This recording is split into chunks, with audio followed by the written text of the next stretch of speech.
मैं स्वागत करता हूं आप सभी का कंसेप्ट की स्वाहा सीरीज के लेक्चर नंबर 4 में, जिसमें पढ़ने जा रहे हैं हम मूविंग चार्जेस एंड मैग्नेटिज्म। बेटा आज के सेशन में हम बहुत सारे नए नए कंसेप्ट पढ़ने वाले हैं। कुछ कंसेप्ट क्लास 10 से भी जुड़े हुए हैं और कुछ कंसेप्ट बेटा जैसे कि ये गैल्वेनोमीटर क्या है, ये इसका वोल्टमीटर से यूज कर सकते हैं, इसका एमीटर, बहुत सारे कंसेप्ट है। ठीक है, अभी नहीं, क्लास के अंदर पढ़ते हैं। ठीक है, आप तो बस ये बताओ हाउ इज द जोश मेरे दोस्त, कमेंट सेक्शन में कर दे ललकार। फिर करते हैं हम आज के सेशन की शुरुआत। इस चैप्टर की शुरुआत होती है 1820 में। तो हम अभी 1820 के उस एक्सपेरिमेंट में जाते हैं। ध्यान से देखना, ओस्टेड साहब है, वो एक एक्सपेरिमेंट परफॉर्म कर रहे थे। क्या कर रहे थे, उन्होंने एक वायर लिया, वायर को रेजिस्टेंस से ज्वाइंट किया है और साथ में एक बैटरी रख दी है। ठीक है, जैसे ही स्विच ऑन करेंगे करंट फ्लो करेगा, स्विच बंद करेंगे करंट फ्लो नहीं करेगा। ठीक है, कॉमन सेंस वाली बात। लेकिन उन्होंने एक्सीडेंटली ये पाया कि अगर पास में कोई ऐसे नीडल रखी हुई है या कंपास रखा हुआ है, मैग्नेटिक कंपास रखा हुआ है, तो उसमें डिफ्लेक्शन आ रहा है जब वो स्विच ऑन करते हैं। तब जब स्विच ऑन की, इस नीडल के अंदर या मैग्नेटिक कंपास के नीडल के अंदर एक डिफ्लेक्शन आया। अब भाई करंट का और मैग्नेटिज्म का 1820 तक कोई लेना देना नहीं था। इलेक्ट्रिसिटी एक अलग डिपार्टमेंट है, मैग्नेटिज्म एक अलग डिपार्टमेंट है, इन दोनों के बीच का कोई रिश्ता है ही नहीं। लेकिन 1820 के इस एक्सपेरिमेंट के बाद कहानी चेंज होती है। उन्होंने ये पाया कि जैसे ही करंट फ्लो करेगा ये नीडल डिफ्लेक्शन शो करेगी। ठीक है, जैसे स्विच ऑन की डिफ्लेक्शन दिखाया, थोड़ी देर के बाद वापस एज इट इज हो गया वो।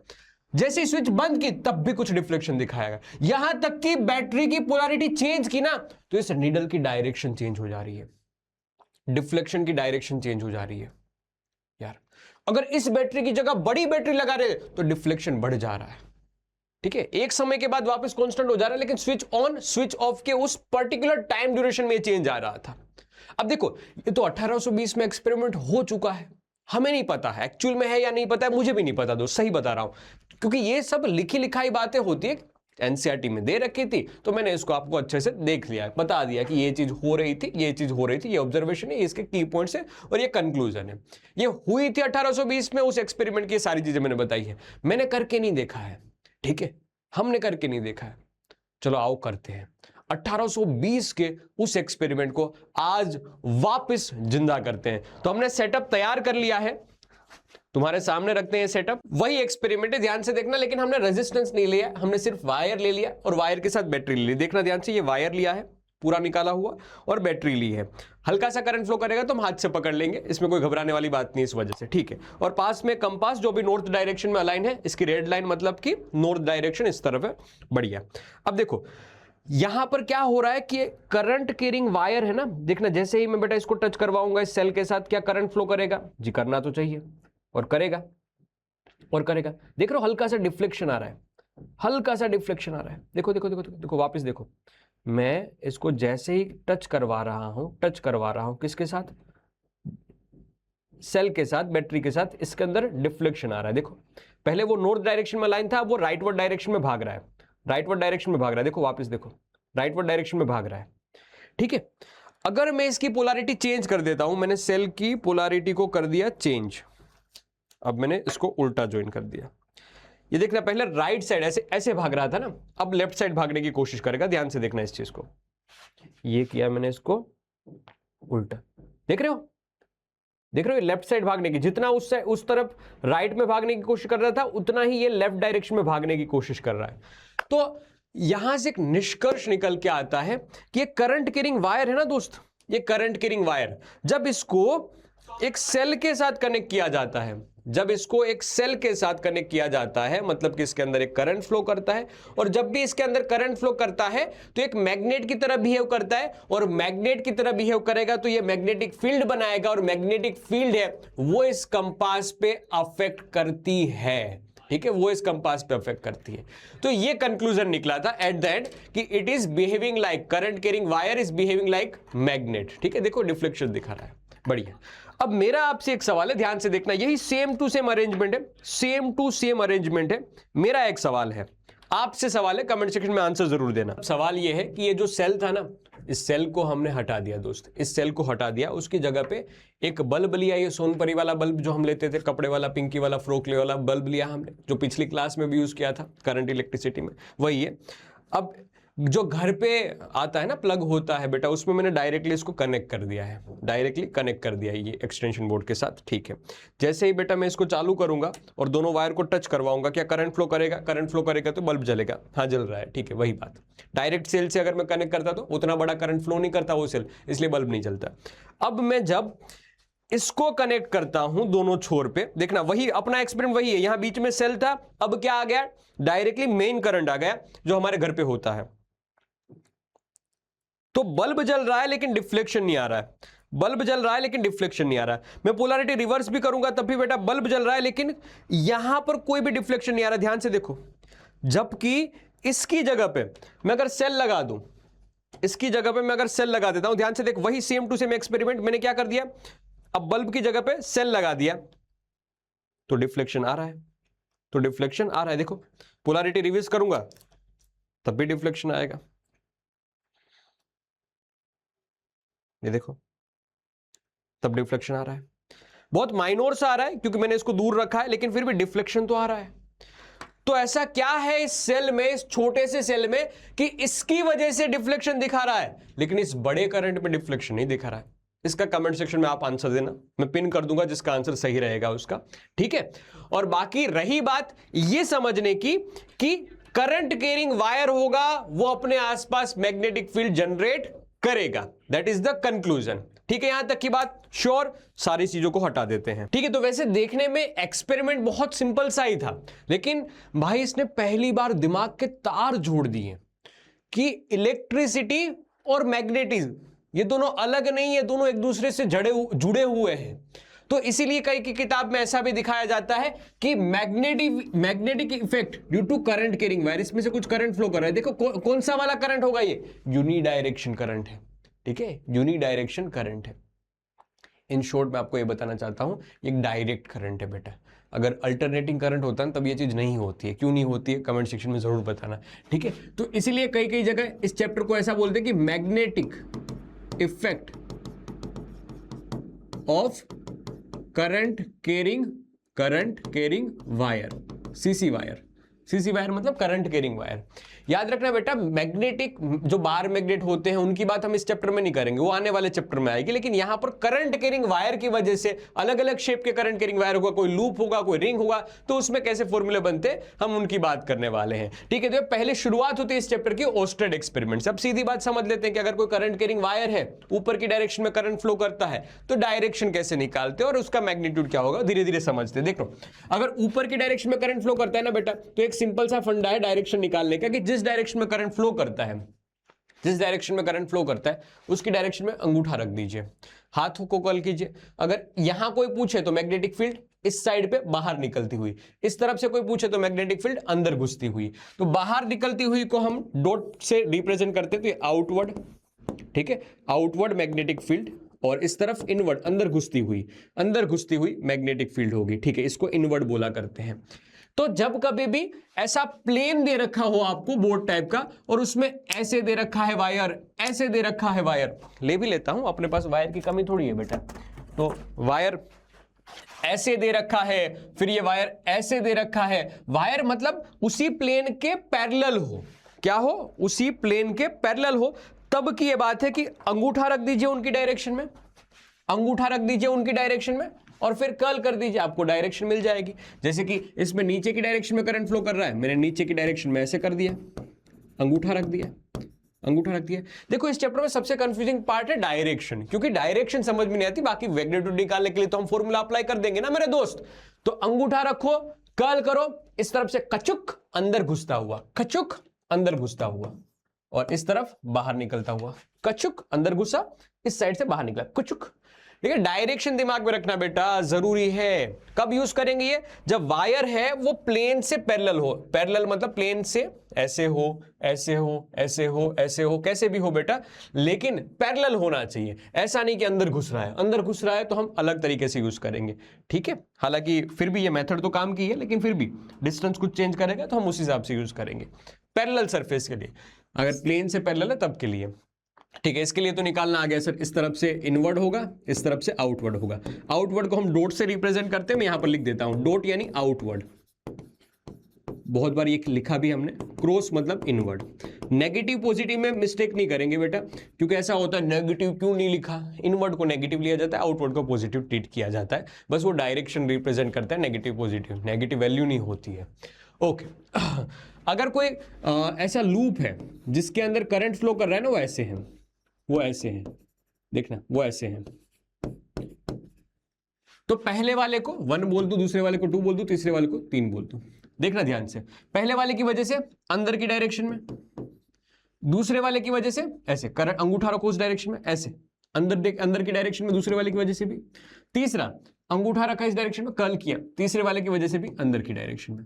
तो जब करंट ऐसे फ्लो कर रहा हो, ध्यान से देखना, करंट ऐसे फ्लो कर रहा हो, क्लॉकवाइज फ्लो कर रहा हो, तो सीधा बता दो क्लॉकवाइज डायरेक्शन में उंगलियां घुमाओ, अंगूठा अंदर की तरफ, सीधा। याद रख लेना बेटा आपसे कि करंट अगर क्लॉकवाइज घूम रहा हो, देखो ऊपर वाले में करंट दे रखा था, वो पहले वाली साइन है ना, वो गलत थी तो मैंने सुधार दी।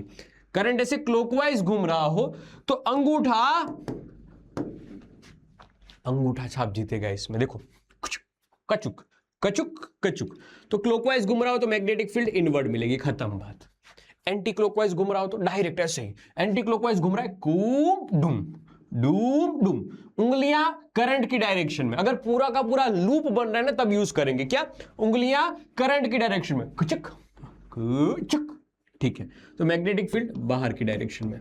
ओके, तो ये भी चीज याद रखने ला कि जब कभी भी एंटी क्लॉकवाइज करंट फ्लो कर रहा हो, एंटी क्लॉकवाइज करंट फ्लो कर रहा हो, तो मैग्नेटिक फील्ड आउटवर्ड मिलेगी, इररिस्पेक्टिव ऑफ शेप, चाहे वो ट्राइंगल हो, चाहे वो स्क्वायर हो, चाहे वो लंबचौरस हो, कोई भी हो बेटा, चाहे वो सर्कुलर क्यों ना हो, बस क्लॉकवाइज तो इनवर्ड मिलेगी अंदर की डायरेक्शन में, एंटी क्लॉकवाइज तो आउटवर्ड मिलेगी। डायरेक्ट याद भी रख सकते हो, या फिर याद रखने की भी जरूरत नहीं, हाथ घुमा लेना काम हो जाएगा।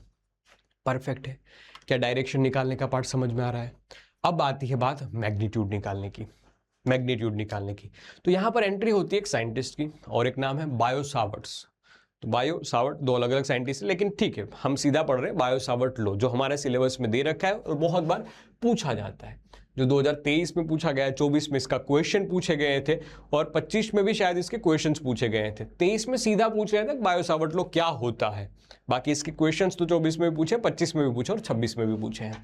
ठीक है, इन्होंने ये चीज बताई है कि अगर कोई करंट कैरिंग वायर है, ध्यान से देखना, करंट कैरिंग वायर, ये करंट कैरिंग वायर, इसमें से एक छोटा सा एलिमेंट के लिए बोला है कि इसके अंदर करंट फ्लो कर रहा है आई, और डीएल इसकी डायरेक्शन है, तो ये आईडीएल एक वेक्टर क्वांटिटी हो जाएगी, आईडीएल एक वेक्टर क्वांटिटी हो जाएगी। फिर उन्होंने बताया कि अगर इससे कोई आर डिस्टेंस दूर, ये आर डिस्टेंस दूर, इस एलिमेंट से कोई आर डिस्टेंस दूर P पॉइंट पे मैग्नेटिक फील्ड निकालने के लिए पूछे ना, तो this magnetic field dB is proportional to I D L, this elementary part ideal. देखो शब्दों पे भार मत देना, पहले तुम समझो। This dB is proportional to, सुनना इस बात को, इज प्रोपोर्शनल टू 1/r²। जो भी ये डिस्टेंस है ना, जैसे kq डिवाइड बाय r² होता था कूलम्ब्स लॉ, वैसे ये 1/r² वाला पार्ट, ठीक है, कूलम्ब्स वाले की हल्की फुल्की कॉपी मार ली, लेकिन यहां पर फुल्ली कॉपी नहीं है बेटा, एक साइन थीटा वाला पार्ट भी ऐड हो रहा है कि this magnetic field is also depend on sine theta. अगर इन तीनों चीज को जोड़ देते हैं तो ideal sine theta divide by r² हो जाता है। और भगवान का नाम लेके हमने एक कांस्टेंट लिख दिया, जिस कांस्टेंट को हम km भी लिख देते हैं, कभी कभी km लिख देता हूं मैं, तो इसको है ना कभी कभी km ही लिख देता हूं, km को म्यू नॉट डिवाइड बाय 4 के इक्वल ट्रीट करते हैं। अब म्यू नॉट क्या है, जैसे वहां पर 1/4 एप्सिलॉन नॉट था इलेक्ट्रोस्टैटिक में, k q1 q2 divide by r², यहां पर km ideal sine theta divide by r², वैसे ही यहां पर क्या है, km है, वहां पर ke था 1/4 एप्सिलॉन, यहां पर km है mu not divide by 4। Mu naught की वैल्यू कितनी होती है, म्यू नॉट की वैल्यू कितनी होती है, म्यू नॉट को कहते हैं परमिएबिलिटी ऑफ फ्री स्पेस, और इसकी वैल्यू होती है 4π × 10⁻⁻⁷। इसका यूनिट क्या होगा ना, वो आप मुझे कमेंट में बताना दोस्त। इसका यूनिट निकालने का तरीका आपको आना चाहिए, नहीं आता बेटा तो बहुत मुश्किल ही है, लेकिन बताना मुझे, ठीक है, ऐसा यूनिट क्या होगा। मैग्नेटिक फील्ड का ऐसा यूनिट हम टेस्ला लिखते हैं, मैग्नेटिक फील्ड का कोई पूछे ऐसा यूनिट, तो मैग्नेटिक फील्ड का यूनिट हम टेस्ला लिखते हैं, टी। तो आप टी के फॉर्म में मुझे बताना। ओके ठीक है, आगे इस टेस्ला का एमएलटी फॉर्म लिखने का एक आसान फॉर्मूला आएगा, उससे एमएलटी फॉर्म निकालना। अभी तो आप मुझे सिर्फ और सिर्फ इसका यूनिट बताइए। ओके, हम बता रहे थे कि म्यू नॉट की वैल्यू कितनी 4.2 × 10⁻⁷ जिसको परमीएबिलिटी बोलते हैं। एप्सिलॉन नॉट था वो बेटा परमिटिविटी ऑफ फ्री स्पेस, यहां पर म्यू नॉट है वो क्या है, परमीएबिलिटी। एक तरीके से मीडियम को ही रिप्रेजेंट करता है। और तुम्हें लग रहा है कि इन दोनों के बीच का क्या ही रिश्ता होगा? दोस्त, इसके बीच का जो रिश्ता है वो तो दुनिया की सिर्फ एक ही स्पीड है जो मैच कर पा रही है, और वो है स्पीड ऑफ लाइट सी। कि अगर इन दोनों को हम साथ में प्रोडक्ट करके रूट निकाल के अंडर रूट में भेज दे, डिनोमिनेटर में भी भेज दे, तब भी इसकी वैल्यू है वो c के इक्वल, सी यानी स्पीड ऑफ लाइट 3 × 10⁸ के इक्वल चली जा रही है। क्या बात भाई! तो इसकी वैल्यू आप सुन पा रहे हो कितनी है, कितनी है, ध्यान से देख पा रहे हो? म्यू नॉट, मतलब इस रेशियो को याद रखना, कभी भी दिख जाए बेटा 1/√m mu naught epsilon not, तो इसकी वैल्यू हो जाएगी स्पीड ऑफ लाइट के इक्वल। यहां से ना डायमेंशनल बेस्ड क्वेश्चन भी पूछे जाते हैं, जैसे ऊपर लिख दिया है epsilon not mu naught, what about the unit, what about the unit, ऐसा क्वेश्चन पूछ लिया तुमसे कि एप्सिलॉन नॉट म्यू नॉट और इसका यूनिट क्या होगा, ऐसा पूछ लिया, यूनिट क्या होगा, जरा सोचो सोचो, अरे तुम्हें पूछ रहा हूं, सोचो, बताओ कमेंट सेक्शन में, वेट क्या कर रहे हो, तुम्हें पूछ रहा हूं। हाथ बेटा पेन कॉपी लेके बैठना है, ऐसा नहीं कि बताना है तुम्हें। सर ये म्यू नॉट एप्सिलॉन अगर अंडर रूट में हो तो सी के इक्वल, अगर इसका स्क्वायर कर दे तो सी स्क्वायर के इक्वल, और ये 1/, में थे, अगर ऊपर जाएंगे तो 1/c² हो जाएंगे। जी हाँ, 1/c² हो जाएंगे, 1/c², तो ये हो जाएगा 1/c² के इक्वल। तो ये डिनोमिनेटर में मीटर स्क्वायर प्लस इंटू करके डिवाइड बाय सेकंड स्क्वायर ऊपर आ जाएगा, ये इसका यूनिट हो जाएगा। देख रहे हो इसकी एप्लीकेशन, ये क्वेश्चन पूछे गए, इवन जेई नीट में भी ऐसे क्वेश्चन पूछे जाते हैं, जेई नीट में भी ऐसे क्वेश्चन पूछे जाते हैं। ओके, बहुत बढ़िया। तो dB यहां पर एक छोटे से एलिमेंट की वजह से मैग्नेटिक फील्ड है, म्यू नॉट डिवाइड बाय 4 एक कांस्टेंट है जिसकी बात हमने कर ली है। ओके सर, ये म्यू नॉट फ्री स्पेस के लिए, अगर मीडियम के लिए कोई हो तो म्यू m लिखेंगे, और इन दोनों के रेशियो को रिलेटिव परमीएबिलिटी बोलते हैं। जैसे वहां पर रिलेटिव परमिटिविटी थी, डाइलेक्ट्रिक कांस्टेंट लिखा था उसको, ये रिलेटिव परमीएबिलिटी है। हाँ ओके ठीक है, फिर बात आई आइडियल क्या है, एक छोटा सा एलिमेंट है जिसकी हम बात कर रहे थे, करंट फ्लो कर रहा है पूरे वायर में से, लेकिन बायो-सावर्ट ने बस एक छोटू से बेटा छोटू से टुकड़े के लिए बताई ये बात। Okay, ideal sine theta divide by r², r यहां से डिस्टेंस है, कोई एंगल पे डिस्टेंस ऐसा नहीं है दोस्त, सॉरी कोई परपेंडिकुलर डिस्टेंस ऐसा नहीं है, क्या है आइडियल r है कि भाई आइडियल की डायरेक्शन से थीटा एंगल पे r जा रहा, खत्म। आइडियल और r के बीच का एंगल है थीटा। ओके, डिनोमिनेटर में r² लिखा है, खत्म यहां तक की बात। अब मैं आपसे एक बहुत बहुत बहुत कॉमन सेंस वाला सवाल पूछता हूं कि अगर ये करंट कैरिंग वायर आइडियल है इसमें, और कोई पॉइंट यहां पर पसंद कर ले तो थीटा कितना होगा, ये आइडियल, अगर मैं यहां पर पॉइंट पसंद करूं तो थीटा कितना होगा, इसके लिए थीटा 9 डिग्री होगा सर, ये r इस डायरेक्शन में है, ठीक है। तो मैक्सिमम मिलेगा आपको मैग्नेटिक फील्ड, यहां पर आपको dB मैक्स मिलेगा। क्यों मैक्स मिलेगा, क्योंकि साइन थीटा मैक्सिमम हुआ। वैसे ही मैं इसके एकदम एग्जैक्ट नीचे वाला पॉइंट पसंद करूं, ये रहा r डिस्टेंस, तो बताइए यहां मैग्नेटिक फील्ड कितनी होगी। सर ये तो एकदम नीचे है। जी हाँ, मोमबत्ती के नीचे अंधेरा होता है, कितनी भी अच्छी मोमबत्ती हो और जला लो, मोमबत्ती के नीचे हमेशा अंधेरा ही रहता है। वैसे ये करंट कैरिंग वायर है सर, साइन थीटा इसमें 0 होगा, क्योंकि थीटा इज इक्वल टू 0 होगा, एंगल बनेगा ही नहीं, तो theta 0 sine theta 0, that's why dB is equal to 0। तो मोमबत्ती के नीचे अंधेरा रहता है, वो बात तो ये करंट भी फॉलो करता है बेटा, तुम अपने ऊपर फॉलो करते हो कि नहीं, ठीक है। ओके, ये किसका स्पेशल केस हो जाएगा, स्पेशल केसेस हो जाएंगे कि परपेंडिकुलर हो तो मैक्सिमम मिलेगा, पैरेलल हो तो मिनिमम मिलेगा। ऐसे ही सेम अगर ऊपर पॉइंट पसंद कर ले तो तब भी बेटा यहां पर भी dB 0 ही मिलता, खत्म बात। ओके, यही था बायो-सावर्ट लॉ। अब इसी बायो-सावर्ट लॉ की भयंकर एप्लीकेशन है, किताब में देखोगे बेटा तो बहुत सारी एप्लीकेशंस है, जैसे कि डायरेक्शन निकालने के लिए हम क्या यूज करते हैं, तो इसका क्रॉस प्रोडक्ट वाला वेक्टर फॉर्म वाला पार्ट यूज करते हैं। हमने क्या किया, साइन थीटा को हटा दिया, आपको याद है a cross b is equal to ab sine theta था।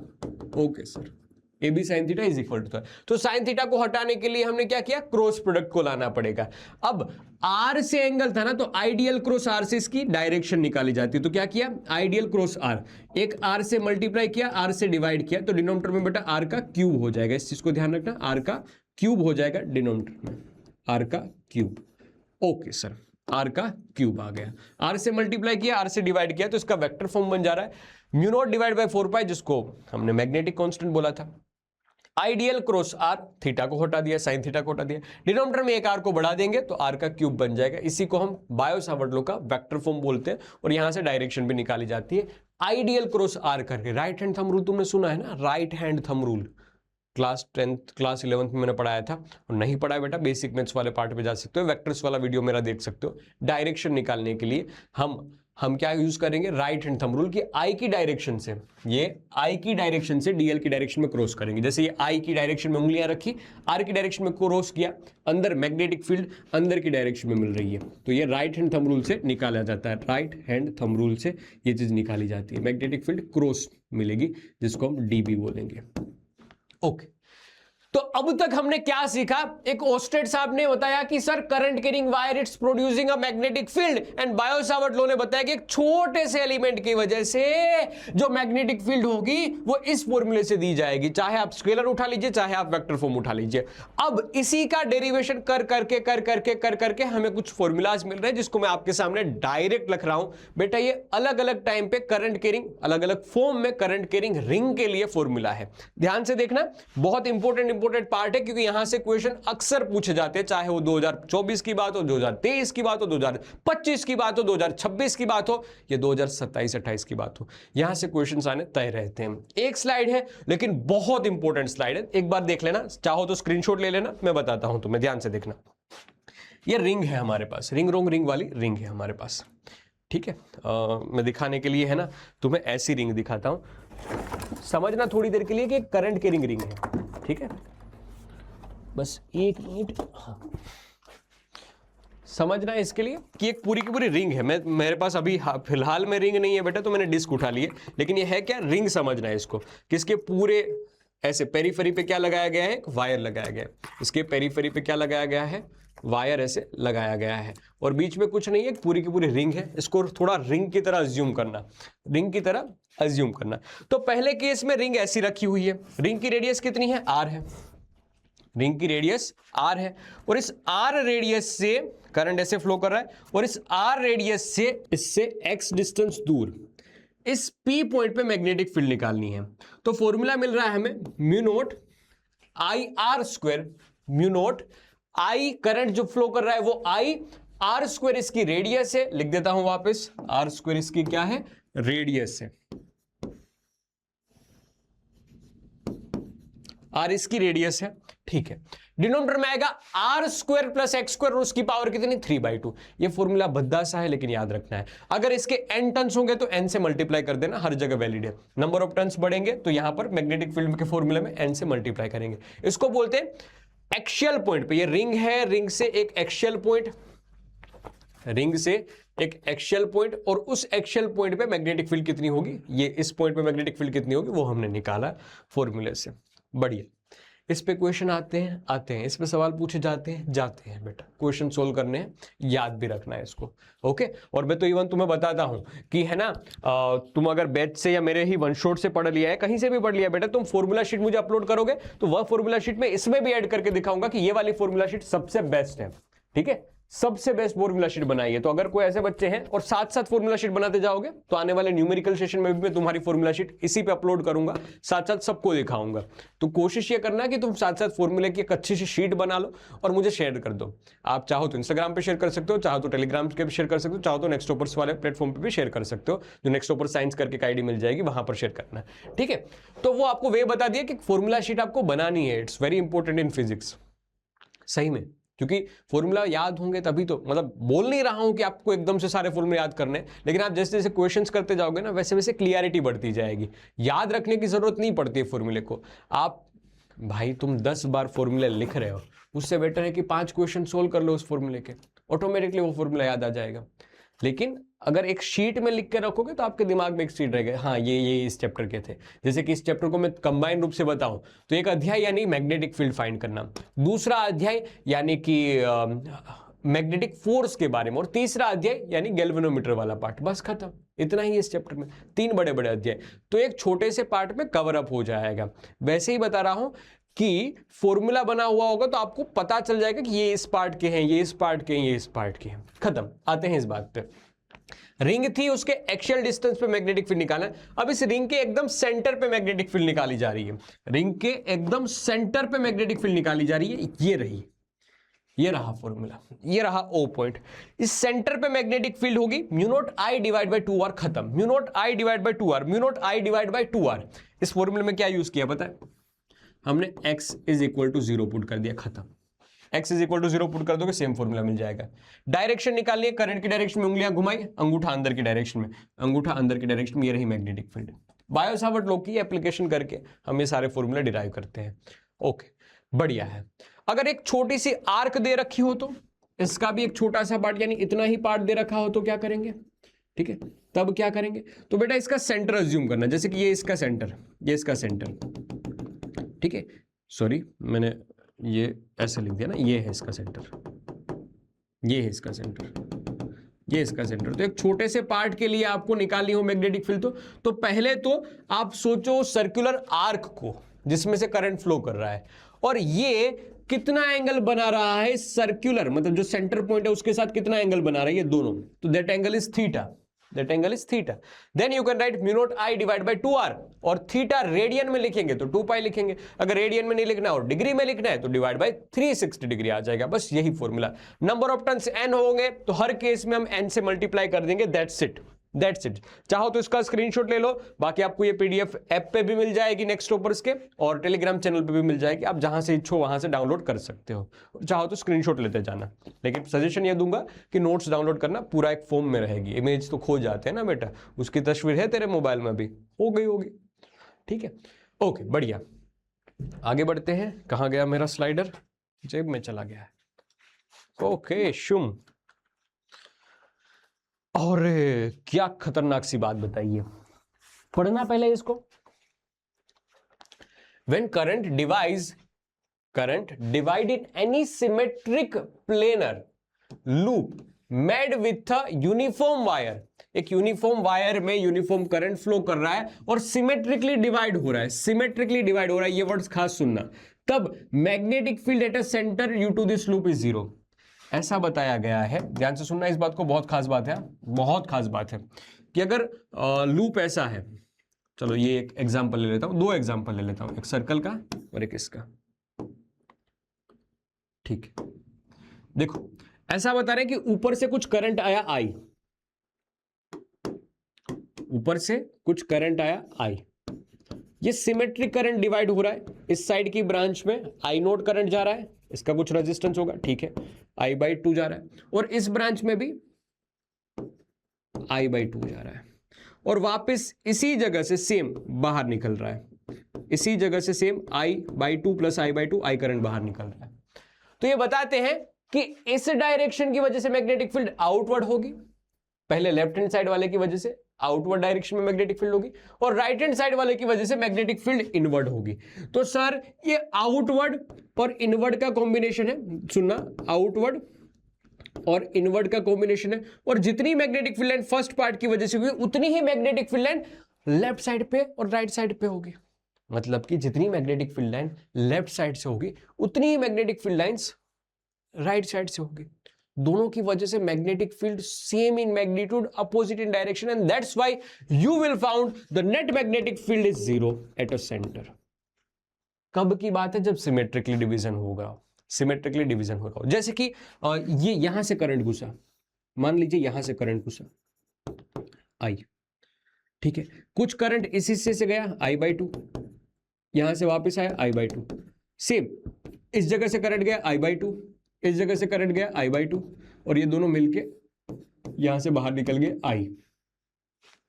तो अपर पार्ट की वजह से अंदर की डायरेक्शन में, देखो अपर पार्ट की वजह से अंदर की डायरेक्शन में, लोअर पार्ट की वजह से बाहर की डायरेक्शन में। ये ट्रिक है बेटा शकुनी मामा की, बस बता मैं रहा हूं, मुझे उन्होंने कान में आके बताई थी, ठीक है।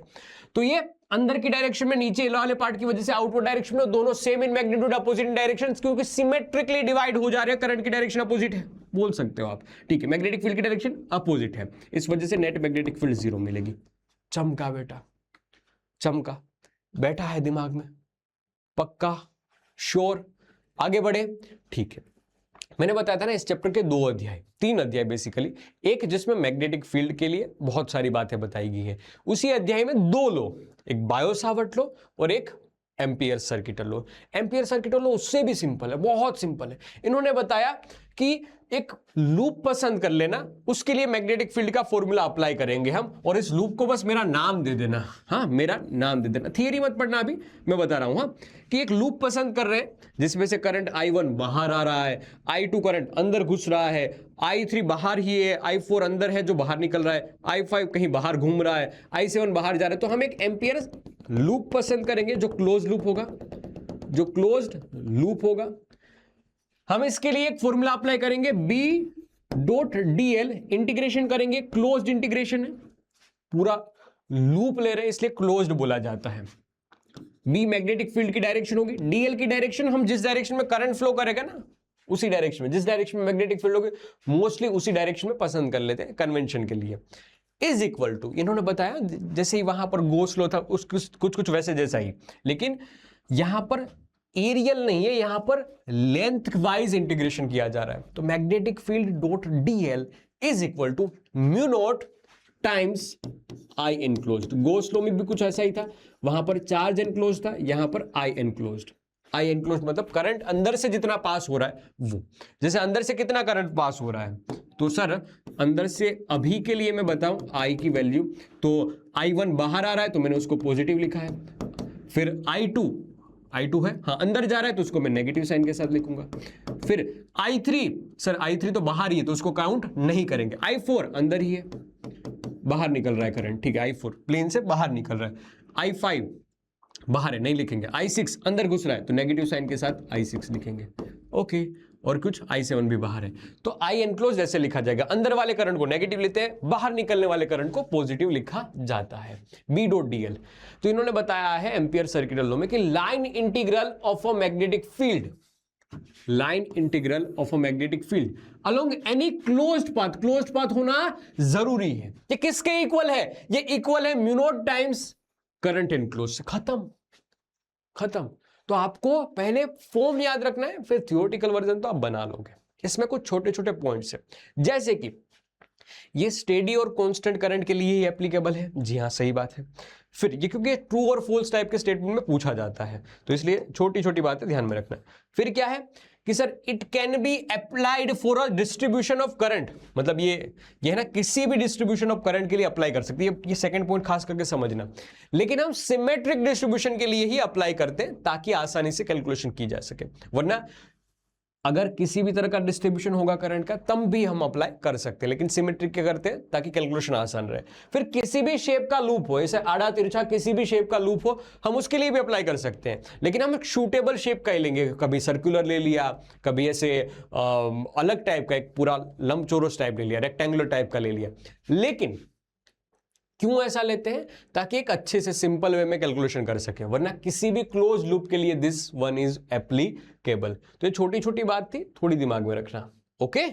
आगे बढ़ते हैं, अब हम इसकी भी एप्लीकेशन देखते हैं। मैं बताता हूं इसके फॉर्मूले, ध्यान से समझना। एक अलग स्लाइड ही ले लेते हैं, देखना करंट कैरिंग वायर है, एक होलो है जो अंदर से खोखला है, बस ऐसे किनारे किनारे से करंट फ्लो कर रहा है, दैट इज आई, मतलब टोटल करंट कितना फ्लो कर रहा है, आई जितना करंट इसमें से फ्लो कर रहा है, आई जितना करंट इसमें से फ्लो कर रहा है। बेटा अंदर से कोई करंट नहीं है, देखे तो ये होलो है, अंदर से खोखला है, ओके। और दूसरा वायर है जो सॉलिड वायर है कि बेटा ये सब ब्रांच में से, ये हर जगह से डिंग डिंग डिंग डिंग डिंग हर जगह से करंट निकल रहा है, ठीक है, पूरा का पूरा सॉलिड। व्यवहार में जिस तरह से सॉलिड होते हो, टोटल करंट है आई, टोटल करंट है आई।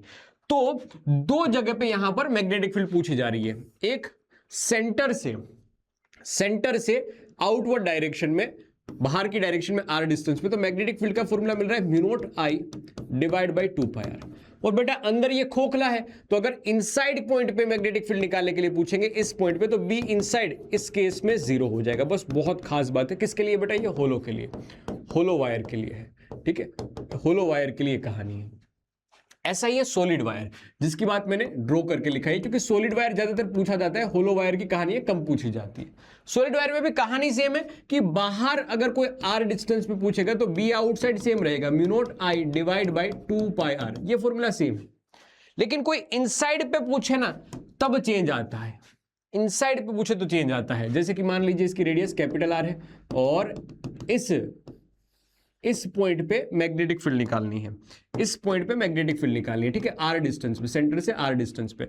Then we can write magnetic field b inside is equal to mu naught i, ध्यान से देखना, देखो mu naught I divide by pi r square, pi r square यानी एरिया हो जाएगा इसका, cross sectional area capital r square, capital r square into करके छोटा आर डिवाइड बाई 2 आएगा। आप चाहो तो ऐसा भी लिख सकते हो, I divide by r square, तो एक तरीके से एरिया ही है, तो mu naught J r divide by 2। तो inside it's directly proportional to r, outside is inversely proportional to r. तो ग्राफ जब ड्रॉ करते हैं ना तब फॉर्मूला कुछ ऐसा बनता है कि अगर इनसाइड के लिए बनाओगे तो बढ़ेगा लीनियरली, आउटसाइड के लिए से घटेगा। फॉर्मूला याद रखना, इनसाइड का वाला फॉर्मूला है, बहुत काम का है। तो पहले ये समझो कि सोलेनोइड होता क्या है। देखो सर, एक वायर होता है जो हेलिकल शेप का होता है, ज्यादातर कॉपर वायर यूज किया जाता है, और शायद मेरे पास है वो वायर, चल जाएगा अपने हिसाब से। तो क्या है पता है कि ये वायर बेटा, इसको एक हेलिकल शेप में, हेलिकल मतलब ऐसे स्फेरिकल टाइप, जैसे स्प्रिंग होती है ना उसी शेप में इसको विटोला गया है, ठीक है, ऐसे लगाया गया है।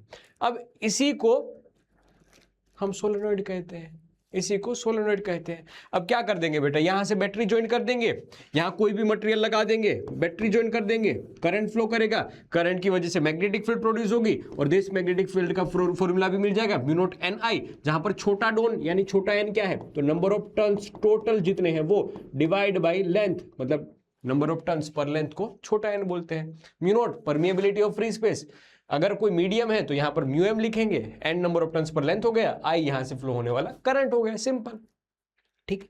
अब क्यों यूज किया जाता है इसका, क्योंकि इसकी वजह से जो मैग्नेटिक फील्ड मिलती है ना दोस्त, मैग्नेटिक फील्ड मिलती है ना वो शानदार मिलती है, ऐसे कांस्टेंट मिलती है, एकदम यूनिफॉर्म मिलती है, ऐसे ऐसे एकदम यूनिफॉर्म, एकदम यूनिफॉर्म बेटा। Inside the solenoid magnetic field एकदम यूनिफॉर्म होती है, सिमेट्रिक होती है। तो सिमेट्रिक या यूनिफॉर्म मैग्नेटिक फील्ड प्रोड्यूस करने के लिए सोलेनोइड का यूज किया जाता है। फिर बताया गया है कि यहां पर जो मैग्नेटिक फील्ड प्रोड्यूस हो रही है ना वो अलोंग द एक्सिस होती है, ये इसके सोलेनोइड की एक्सिस हो गई, ये एक्सिस हो गई, तो इसी एक्सिस के अलोंग मैग्नेटिक फील्ड मिलती है, ये दूसरा पॉइंट हो गया। आउटसाइड पे हम मैग्नेटिक फील्ड जीरो मिलते हैं, ऑलमोस्ट जीरो होती है, देखो एक्चुअल में नहीं होती है, क्योंकि जो भी फील्ड लाइन है बेटा वो क्लोज लूप तो बनाएगी, ये क्लोज लूप तो बनाएगी, तो इसका जो क्लोज लूप बनेगा ना ऐसे बड़ा सा चक्कर लेके आएगा, ऐसे बड़ा सा चक्कर लेके यहां वापस आएगा। ये इसमें भी इसका जो बड़ा सा सर्कल यहां से जाएगा, ठीक है, घूम फिर के वापस यहां आएगा, तो बहुत नीचे नीचे से, मतलब बहुत बड़ा बड़ा सर्कल बना रहा है। तो जस्ट आउटसाइड आप देखोगे ना इस पॉइंट पे, जस्ट आउटसाइड इस पॉइंट पे देखोगे तो बी आउटसाइड जीरो है, क्योंकि यहां पर मैग्नेटिक फील्ड नहीं है, जस्ट आउटसाइड जीरो है। बाकी मेजरली तो होती है इसकी मैग्नेटिक फील्ड, आउटसाइड में भी होती है, लेकिन वो बहुत लार्ज डिस्टेंस पे हो जाएगा, हमें जस्ट आउटसाइड का काम होता है, तो जीरो हो जाएगा। ओके, फिर बताया गया डायरेक्शन कैसे निकालेंगे, राइट हैंड थंब रूल। जिस डायरेक्शन में करंट फ्लो कर रहा है, जैसे यहां से करंट नीचे से गया, ऊपर से वापस आया, ध्यान से देखना, नीचे से गया, ऊपर से वापस आया, फिर अंदर से वापस घुसा, नीचे से घुसा, ये वापस बाहर आया, ये घुसा, ये वापस आया, ये घुसा, ये वापस आया, ये घुसा, देखो ऐसे करंट घुस रहा है, यहां से वापस आ रहा है, ये घुसा, ये वापस आया, ये घुसा, ये वापस आया, करंट की डायरेक्शन ड्रॉ कर रहा हूं मैं, ये घुसा, ये वापस आया, ठीक है। तो करंट जहां से घुस रहा है और निकल रहा है ऐसे, क्यों क्यों, शुम शुम, अंगूठा, right hand thumb rule, current की डायरेक्शन में उंगलियां घुमाओ, राइट हैंड थंब रूल के अनुसार आपको मैग्नेटिक फील्ड मिल जाएगी, डायरेक्शन मिल जाएगी, ठीक है। यहां तक की बात शॉर्ट एकदम क्रिस्टल क्लियर है ना, दिमाग में बातें बैठ रही ना। मीडियम फील कर देंगे तो क्या हो जाएगा, म्यू एम टर्म्स हो जाएगा, खत्म, म्यू एम हो जाएगा, यहां पर खत्म हो गया। बढ़िया है। इससे सवाल आते हैं, हाँ पूछा जाता है, कभी कभी सोलेनॉइड का डेरिवेशन भी आता है, डेरिवेशन इंपॉर्टेंट है, आपको वन शॉट में मिल जाएगा, ठीक है, या फिर क्लास में तो करवाया हुआ है, लेकिन वन शॉट देखोगे तो वहां पर भी डेरिवेशन है, और आप अलग से भी डेरिवेशन का एक वीडियो मैंने बना रखा है, तो आप वो भी देख सकते हो, वहां पर भी आपको सारे डेरिवेशन मिल जाएंगे। और लेकिन ये क्वेश्चन पूछे जाते हैं। अब हमने जितना भी पढ़ा ना उससे एक सवाल कर लेते हैं। देखो हमने कितना कितना पढ़ लिया है। हमने करंट कैरिंग वायर की वजह से मैग्नेटिक फील्ड निकाली है, हमने लूप की वजह से मैग्नेटिक फील्ड निकाली है, कितना होगा, इसके एक्सियल डिस्टेंस पे मैग्नेटिक फील्ड कितनी होगी वो निकाला, हमने आर्क के लिए मैग्नेटिक फील्ड निकालना सीखा है, ठीक है सर, ये भी सीखा, ये भी सीखा, और हमने सोलेनॉइड के लिए मैग्नेटिक फील्ड कितनी होगी वो भी निकालना सीखा। तो हमने ऐसे 4-5 केस समझ लिए, बायो-सावर्ट का लो का भी यूज किया, एम्पियर लो का भी यूज किया। अब इन सभी का कॉम्बिनेशन करके क्वेश्चन बनते हैं। दोस्त मैं झूठ नहीं बोल रहा हूं, तुम्हें 1% भी झूठ नहीं बोल रहा हूं। अगर फिजिक्स का पेपर देख रहे हो तो कभी मत समझना कि तुम्हें पूछ लेंगे आई करंट कैरिंग वायर की वजह से आर डिस्टेंस पे मैग्नेटिक फील्ड कितनी होगी, mu naught I divide by 2 pi r से वो क्वेश्चन नहीं पूछते हैं, डायरेक्टली नहीं कर देंगे। एक वायर लगा दिया, एक लूप लगा दिया, एक वायर लगा दिया, एक आर्क लगा दी, सोलेनॉइड लगा दिया, कुछ और साथ में लगा दिया।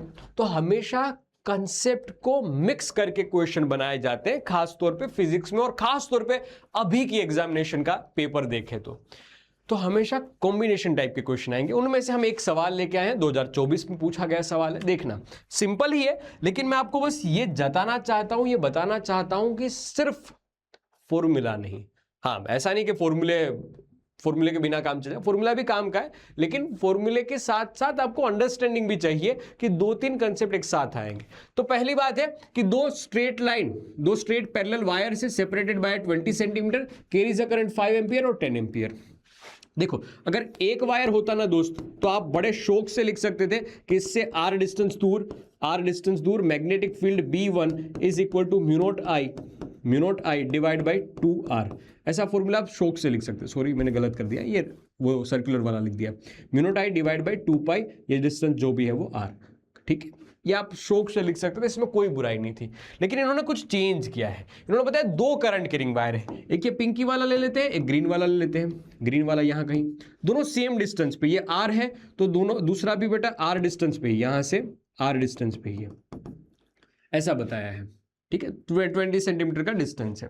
मैग्नेटिक फील्ड का फॉर्मूला सेम टू सेम रहेगा, ठीक है, बढ़िया। आगे बढ़ते हैं, देखना दोनों के में करंट फ्लो कर रहा है वो सेम डायरेक्शन में है। तो पहले में बेटा करंट फ्लो किया वो 5 एम्पियर, और दूसरे में करंट फ्लो कर रहा है वो क्वेश्चन में दे रखा है 10 एम्पियर। ओके ठीक है। मैग्नेटिक फील्ड कितनी होगी सर, इससे आर डिस्टेंस दूर, ये 20 सेंटीमीटर हमें पूछा गया है। Magnitude and direction net magnetic field at a Midway, मतलब यहां से 10 सेंटीमीटर और यहां से भी 10 सेंटीमीटर, क्योंकि दोनों के बीच की दूरी कितनी है 20 सेंटीमीटर, तो 10 सेंटीमीटर पे पूछा गया दोनों की ओर से। ओके सर, तो हम पहले B1 की वजह से लिखेंगे, फिर B2 की वजह से लिखेंगे, यहां पर कहीं पॉइंट पे पूछा गया है, ठीक है। B1 की वजह से जो मैग्नेटिक फील्ड आएगी वो लिख सकते हैं हम ऐसे, म्यू नॉट आई की वैल्यू 5 एम्पियर, ओके, और डिनोमिनेटर में 2 पाई आर की वैल्यू 10 सेंटीमीटर, यही था ना फॉर्मूला, हाँ यही था फॉर्मूला, ये होगा। B2 की वजह से जो मैग्नेटिक फील्ड होगी उसको हम लिख सकते हैं ऐसे, म्यू नॉट आई की value 10 ampere divide by 2 pi r की वैल्यू 10 सेंटीमीटर। कितना दूर है यहां से 10 सेंटीमीटर। अब जरा सोचना, जो ग्रीन वाला है उसकी वजह से मैग्नेटिक फील्ड आएगी वो ऐसे बाहर की ओर आएगी, ऐसे अंगूठा रखा कल किया बाहर निकलती हुई, तो B2 है बेटा आउटवर्ड डायरेक्शन में, ओके, और B1 है ऐसे इनवर्ड डायरेक्शन में। देखो ना ध्यान से, B1 अंगूठा रखा अंदर की डायरेक्शन में, ठीक है। तो दोनों अपोजिट डायरेक्शन में है, तो क्या नेट मैग्नेटिक फील्ड है वो दोनों का सब्सट्रैक्शन होगी, नेट मैग्नेटिक फील्ड है बेटा दोनों का सब्सट्रैक्शन होगी, हाँ जी होगी। क्यों? क्योंकि ये आउटवर्ड है, पहली वाली B1 वाली है वो इनवर्ड है, इसलिए दोनों के बीच में सब्सट्रैक्शन होगा, ये सब्सट्रैक्शन। तो म्यू नॉट की वैल्यू 4 पाई इंटू 10⁻⁻7 कॉमन निकाल लेते हैं, डिनोमिनेटर में 2 पाई है, 10 सेंटीमीटर को 10⁻⁻1 लिख देता हूं, यहां से बचेगा 10, यहां से बचेगा 5। सही बता, नहीं कर रहा था ना तू कैलकुलेशन, नहीं कर रहा था ना, कोई बात नहीं बेटा, चलता है, लेकिन नहीं कर रहा था ना, मुझे बस ये बता दे, नहीं कर रहा था ना तू मेरे साथ, तुझे लगा कि सर क्वेश्चन सोल्व कर ही रहे हैं तो मैं क्यों करूं? नहीं कर रहा था ना तू। पेट निकल वरना मारूंगा एक।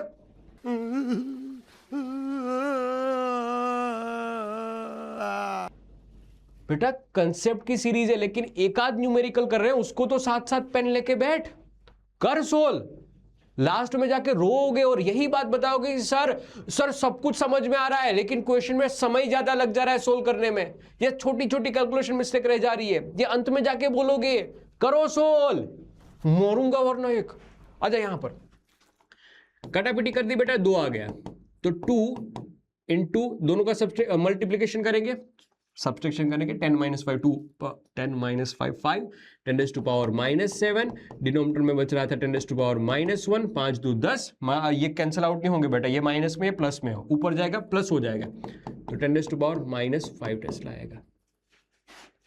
10 टू पावर -5 टेस्ला। क्या तुम्हारा भी आया ये आंसर? अब तो आ गया होगा ना। छोटी सी कैलकुलेशन थी, मैंने मेरे वे में की, आप अपने वे में कीजिए, आंसर ये आएगा। डायरेक्शन क्या होगी मेरे ख्याल से ना, देखो B2 बाजी जीत रहा है, क्यों जीत रहा था? क्योंकि करंट ज्यादा है इसका, तो इस वजह से नेट डायरेक्शन आएगी आउटवर्ड। लिखना अच्छे से कि मैग्नीट्यूड ये है और डायरेक्शन क्या आएगी? आउटवर्ड। आउटवर्ड्स को ऐसे भी लिख सकते हो आई के केप में कि सर बाहर की डायरेक्शन में, के केप की डायरेक्शन में, तो अच्छे से स्टेटमेंट वाइज इसको लिखना है बेटा, ठीक है?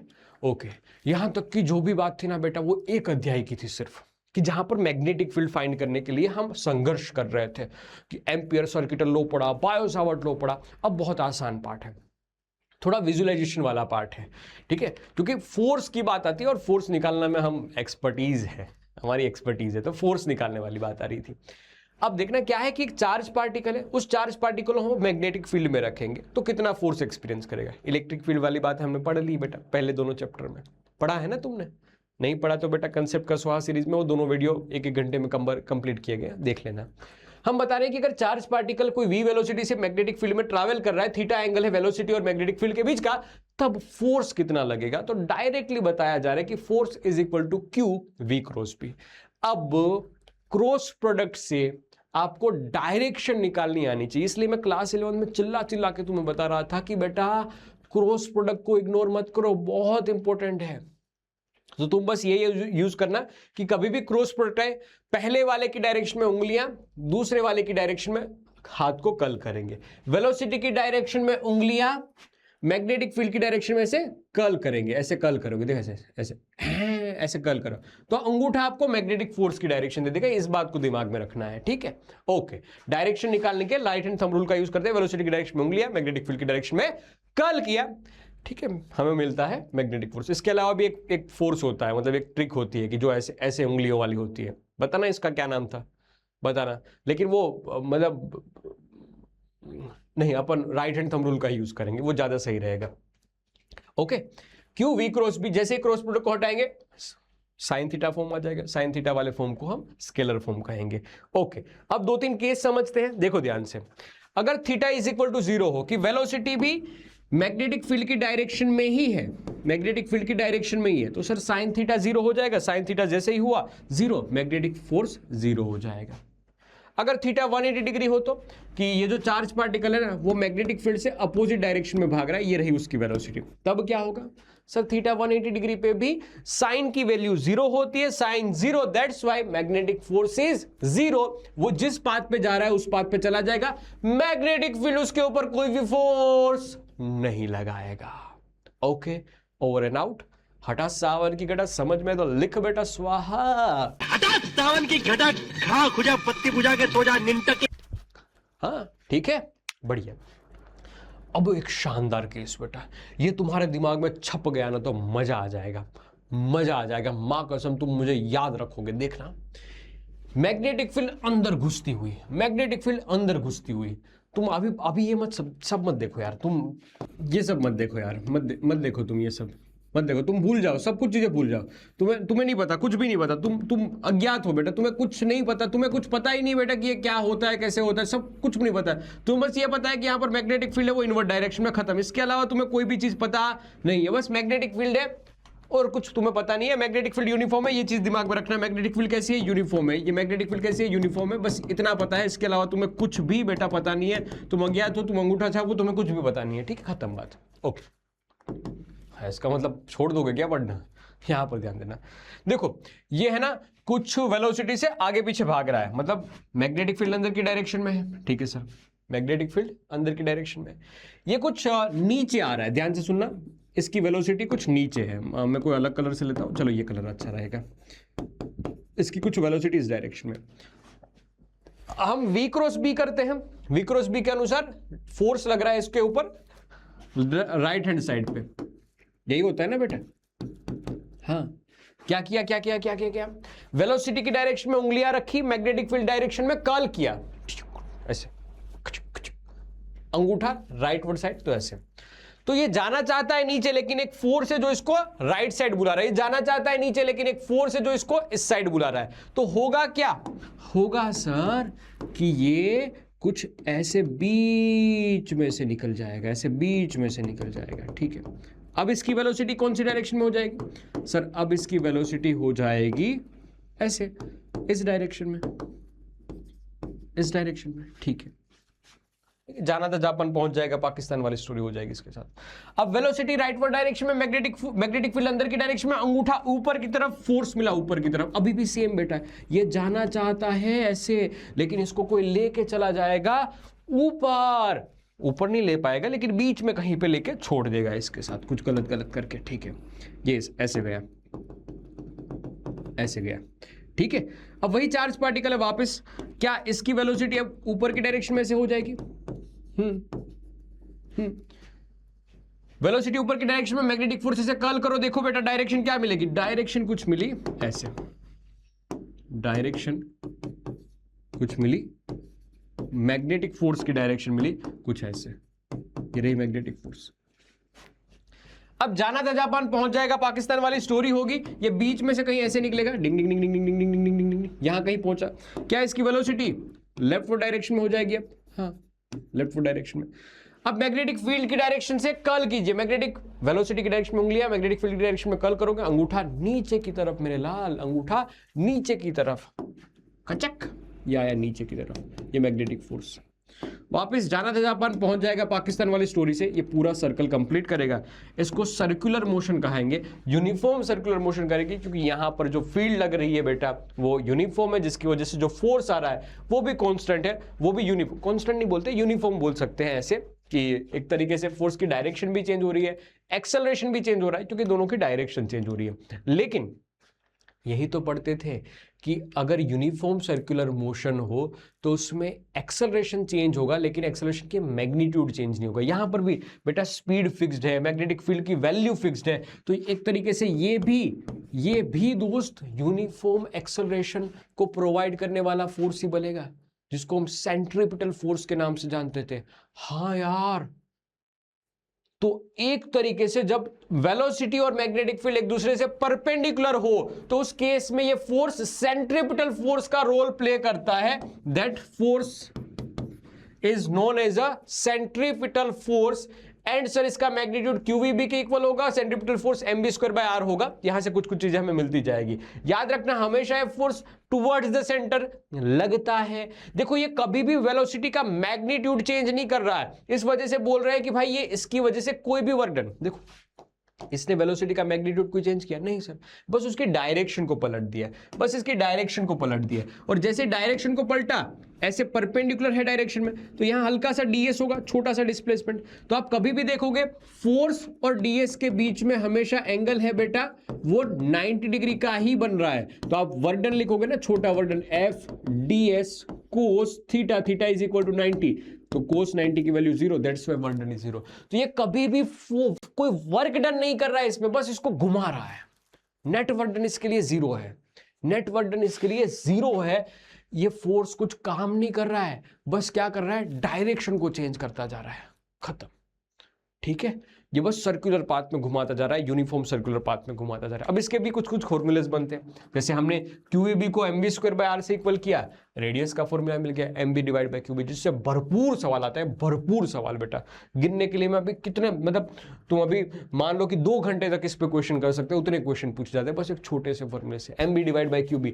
अब क्योंकि mb है क्या, मोमेंटम है, तो mb की जगह मोमेंटम लिख दीजिए और एक फॉर्मूला बन गया। ऐसे फॉर्मूले बनते जाएंगे।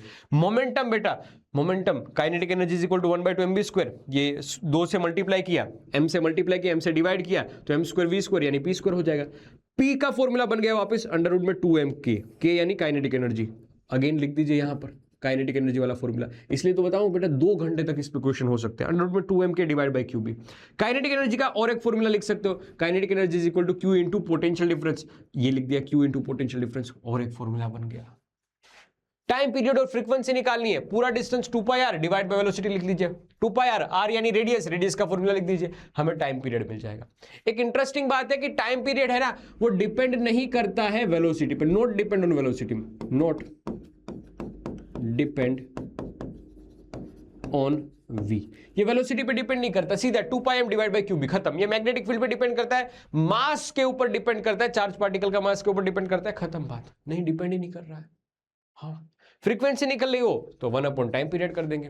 तो ये इंपॉर्टेंट फॉर्मूले जिससे सवाल पूछे जाते हैं मेरे साथ, दिमाग में रखना, चाहो तो इसका स्क्रीनशॉट ले लेना, और अगेन मैं तो बोल रहा हूँ कि पीडीएफ डाउनलोड कर लेना दोस्त, जमी जमाई पीडीएफ मिल रहे हैं तो तुम्हें क्यों स्क्रीनशॉट लेना है, क्यों स्टोरेज बढ़ानी है। ओके, एक क्वेश्चन है, आइडेंटिफाई करके दिखाओ कि कौन सा पार्टिकल कौन से नेचर का होगा, पॉजिटिव नेगेटिव या न्यूट्रल होगा। देखो मैग्नेटिक फील्ड में जैसे एंटर हुआ, इसकी वेलोसिटी थी राइटवर्ड डायरेक्शन में, मैग्नेटिक फील्ड है अंदर की डायरेक्शन में, क्यू v क्रॉस b करोगे ये ऊपर की डायरेक्शन में भागेगा, क्यू v क्रॉस b करोगे ये मैग्नेटिक फील्ड के फॉर्मूले के अनुसार ऊपर की डायरेक्शन में भाग रहा है। इसका मतलब कि ये इस रूल को फॉलो कर रहा है, तो ये होगा, ऑफ कोर्स होगा पॉजिटिव चार्ज पार्टिकल। क्या होगा, first one is positive charge particle. दूसरे को या तीसरे को देखो ना दोस्त, तीसरे को तो फोर्स तो इसके ऊपर भी ऊपर की डायरेक्शन में लगना चाहिए, लेकिन मेरे ख्याल से ये नेचर वाइज ही नेगेटिव होगा, अपोजिट डायरेक्शन में भाग रहा है, नेचर वाइज ही अपोजिट डायरेक्शन में भाग रहा है, तो ये क्यू नहीं होगा, क्या होगा, माइनस क्यू होगा। ये चार्ज पार्टिकल है ना, वही बेटा नेगेटिव नेचर का होगा, वही नेगेटिव नेचर का होगा, इसमें तुम्हारी गलती नहीं है, ये चार्ज पार्टिकल ही नेगेटिव नेचर का है। इस वजह से इसके ऊपर क्यू v क्रॉस b वाला फोर्स है ना, वो नेगेटिव साइन की वजह से नीचे की ओर लग जा रहा है। तो अगर कोई नेगेटिव चार्ज पार्टिकल दिख जाए बेटा v क्रॉस b और उससे अपोजिट डायरेक्शन, इस वजह से थर्ड वन नीचे गया, और सेकंड वन समझ में आ रहा सर न्यूट्रल पार्टिकल है, जिस वजह से मैग्नेटिक फोर्स इसके ऊपर कुछ लग ही नहीं रहा है। ओके, आउट, खत्म। समझ पा रहे हो ना डायरेक्शन का फंडा, एक सिंपल क्वेश्चन मुझे समझाना था, बता दिया मैंने। ओके, बताओ अब छोटे छोटे और क्वेश्चन है। क्या speed of a moving charge change due to external magnetic field, uniform magnetic field है, यूनिफॉर्म मैग्नेटिक फील्ड है, यहां पर सिर्फ और सिर्फ यूनिफॉर्म मैग्नेटिक फील्ड है, क्या उसकी वजह से स्पीड चेंज होगी, यस और नो? पहले वाले का आंसर बताना, यस और नो, कमेंट सेक्शन में। फिर है कि direction of a moving charge can change by external uniform magnetic field, yes और नो, कमेंट सेक्शन में आंसर लिखना 2 करके। थर्ड वन, क्या स्टेशनरी चार्ज पार्टिकल मूव करना शुरू कर देगा इस एक्सटर्नल मैग्नेटिक फील्ड की वजह से, एक्सटर्नल मैग्नेटिक फील्ड की वजह से क्या स्टेशनरी चार्ज पार्टिकल मूव करना शुरू कर देगा? क्या लगता है आपको, बताना कमेंट सेक्शन में यस और नो। यस और नो में 3 आंसर आपको देने, ये आपका काम रहेगा, ठीक है, ये आपको मुझे कमेंट सेक्शन में बताना है। अगर ये 3 बात आपने समझ लेना तो मैग्नेटिक फोर्स जो चार्ज पार्टिकल के ऊपर लगता है वो सारी बातें आप समझ गए हो। बाकी फॉर्मूला ही यूज करना है और इस चीज को अच्छे से लिखना आना चाहिए, 5 पॉइंट जो मैंने लिखवाए हैं वो एग्जामिनेशन में, ठीक है, बढ़िया। यहां तक की बात है, आगे बढ़े, एक नई बात पढ़ाऊं, एक शानदार चीज बताऊं, शानदार चीज, बहुत शानदार सी चीज, देखना, दिमाग खोल के रखना, खोल के मतलब साइड में टेबल पे नहीं रखना है, अगर टेबल पे रखा हुआ तो दिमाग अपने शरीर पे ले लेना।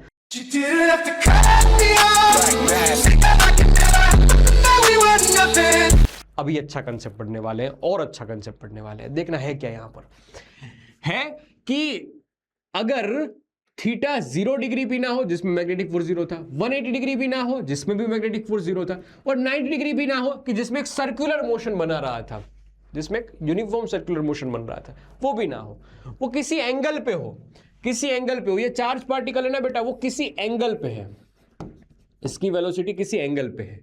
और व्हाइट व्हाइट जो आपको दिख रही है ना, ये है मैग्नेटिक फील्ड, ये है मैग्नेटिक फील्ड। तो किसी एंगल पे है, दोनों के बीच का एंगल मान लीजिए थीटा है। ओके, ये मैग्नेटिक फील्ड और वेलोसिटी के बीच का एंगल हो गया थीटा। तो अब क्या पाथ आएगा वो समझने जा रहे हैं। बहुत शानदार पार्ट है, देखना इस बात को। मैं बोल रहा हूं दोस्त कि इस वेलोसिटी के दो कंपोनेंट ले लीजिए। एक कंपोनेंट आएगा इससे परपेंडिकुलर, एक कंपोनेंट आएगा इससे परपेंडिकुलर, ऐसे एक ऐसे परपेंडिकुलर आएगा, v परपेंडिकुलर, जो बन जाएगा v साइन थीटा क्योंकि थीटा से दूर है, और एक बन जाएगा ऐसे हॉरिजॉन्टल जिसको v पैरेलल बोलेंगे क्योंकि मैग्नेटिक फील्ड से पैरेलल है, तो v कोस थीटा। ऐसा मत रखना कि हमेशा कोस होगा वो v पैरेलल होगा, ऐसा याद रखना कि दो कंपोनेंट तो हमेशा मिलेंगे, एक मैग्नेटिक फील्ड से परपेंडिकुलर होगा और एक मैग्नेटिक फील्ड से पैरेलल होगा, तो v परपेंडिकुलर v पैरेलल। एक बात मुझे बताओ कि परपेंडिकुलर क्या काम करेगा। आपको मैंने ये ऑलरेडी बता दिया था कि कहीं भी अगर चार्ज पार्टिकल परपेंडिकुलर हो मैग्नेटिक फील्ड से तो हमेशा वो सर्कुलर मोशन करेगा। क्या करेगा बेटा? यूनिफॉर्म सर्कुलर मोशन करेगा। क्या करेगा? It is responsible for uniform circular motion. ठीक है, कौन रिस्पॉन्सिबल है? परपेंडिकुलर। तो जितने भी हमने केस पढ़े ना यूनिफॉर्म सर्कुलर मोशन में, वहां पर परपेंडिकुलर का फॉर्मूला लगा देना। आर जो आपने रेडियस लिखी थी, आर जो आपने रेडियस लिखी थी mv डिवाइड बाई क्यूबी, वहां पर कौन सा v आएगा? परपेंडिकुलर वाला आएगा। ठीक है, तो ये एक यूनिफॉर्म सर्कुलर मोशन बन रहा है। कौन से प्लेन में? तो अगर मैं इसको ऐसे ड्रॉ कर दूं, प्लेन अच्छे से डिफाइन कर दूं कि कौन से प्लेन में होगा, तो एक्स एक्सिस बोल देता हूं इसको, ये वाई एक्सिस और ये जेड एक्सिस। तो ये वाई जेड प्लेन में बन रहा है, ऐसे ये वाई और ऐसे जेड होगा, तो वाई जेड प्लेन में ये बन रहा है। ओके, ठीक है, ये ऐसे y और ऐसे z में बन रहा है, y z प्लेन में बन रहा है। अब जरा सोचो, ये भी तो कुछ करेगा, ये थोड़ी दिखावा करेगा कि यार तुम कर रहे हो मैं देख रहा हूं, नहीं, ये भी तो कुछ करेगा। ये क्या काम करेगा? पैरेलल वाला। सर पैरेलल वाले के ऊपर तो कोई फोर्स लगता ही नहीं है, वो तो एज इट इज भागता जाएगा। हाँ, इसके ऊपर नेट मैग्नेटिक फोर्स 0 है। ये स्ट्रेट लाइन मोशन तो कर सकता है ना, लेकिन जो पहले कर रहा था वो मोशन कंटिन्यू तो कर सकता है ना। तो जो पैरेलल कंपोनेंट है ना दोस्त, जो पैरेलल कंपोनेंट है ना, वो सिर्फ और सिर्फ क्या करेगा? स्ट्रेट लाइन मोशन करेगा, स्ट्रेट लाइन मोशन। तो ओवरऑल आप जब इसका पाथ देखोगे ना, ये कुछ ऐसा आएगा, यूं यूं यूं यूं। क्या बोलेंगे इसको? Helical path. बहुत गंदा सा दिख रहा है तो मैं हल्का सा छोटा ड्रॉ करता हूं, ऐसे ऐसे ऐसे। क्या बन रहा है? ये हेलिकल पाथ बना रहा है, जिसमें एक चक्कर कंप्लीट करने में कितना समय लग जा रहा है? यहां से शुरू कर रहा है और वापस चक्कर कंप्लीट कर रहा है, कितना टाइम लगेगा? mv perpendicular divide by Q B लगेगा।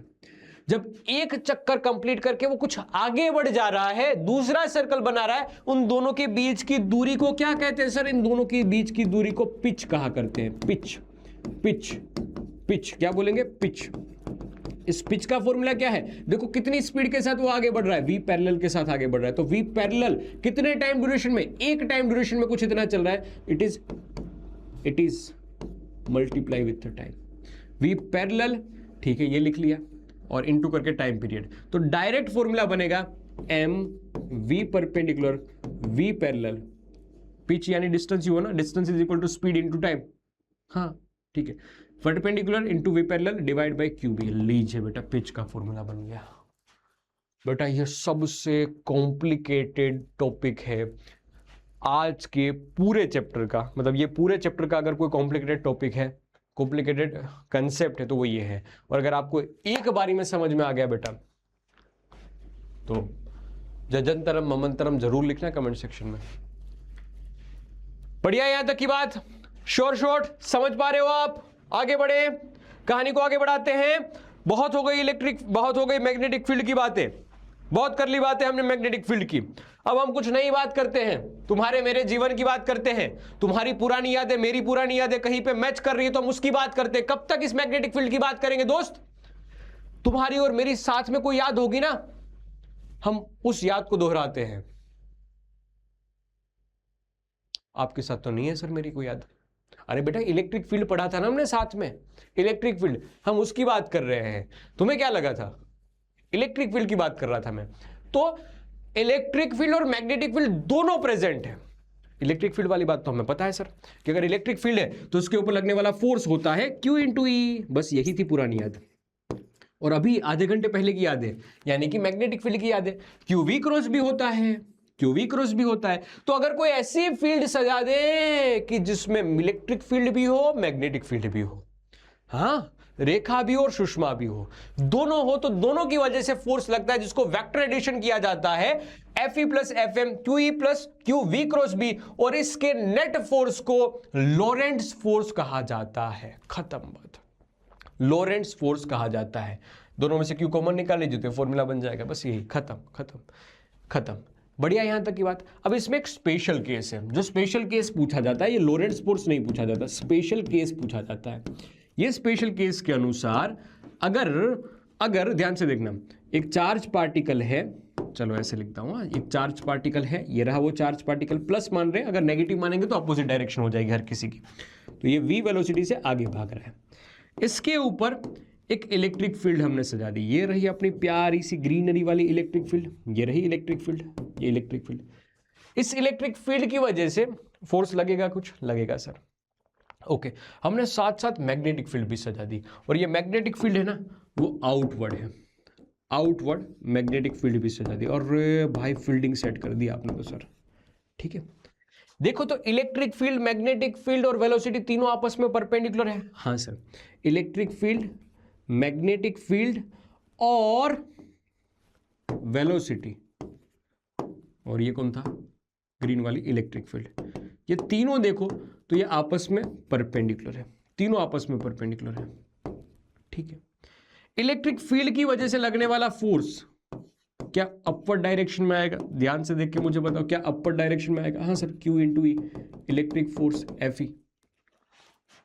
मैग्नेटिक फोर्स सर V की डायरेक्शन में उंगलियां, मैग्नेटिक फील्ड की डायरेक्शन में कर्ल करो, अंगूठा नीचे की तरफ, हाथ मोड़ दिया मेरा, नीचे की तरफ अंगूठा, तो मैग्नेटिक फोर्स नीचे की तरफ, ये Fm।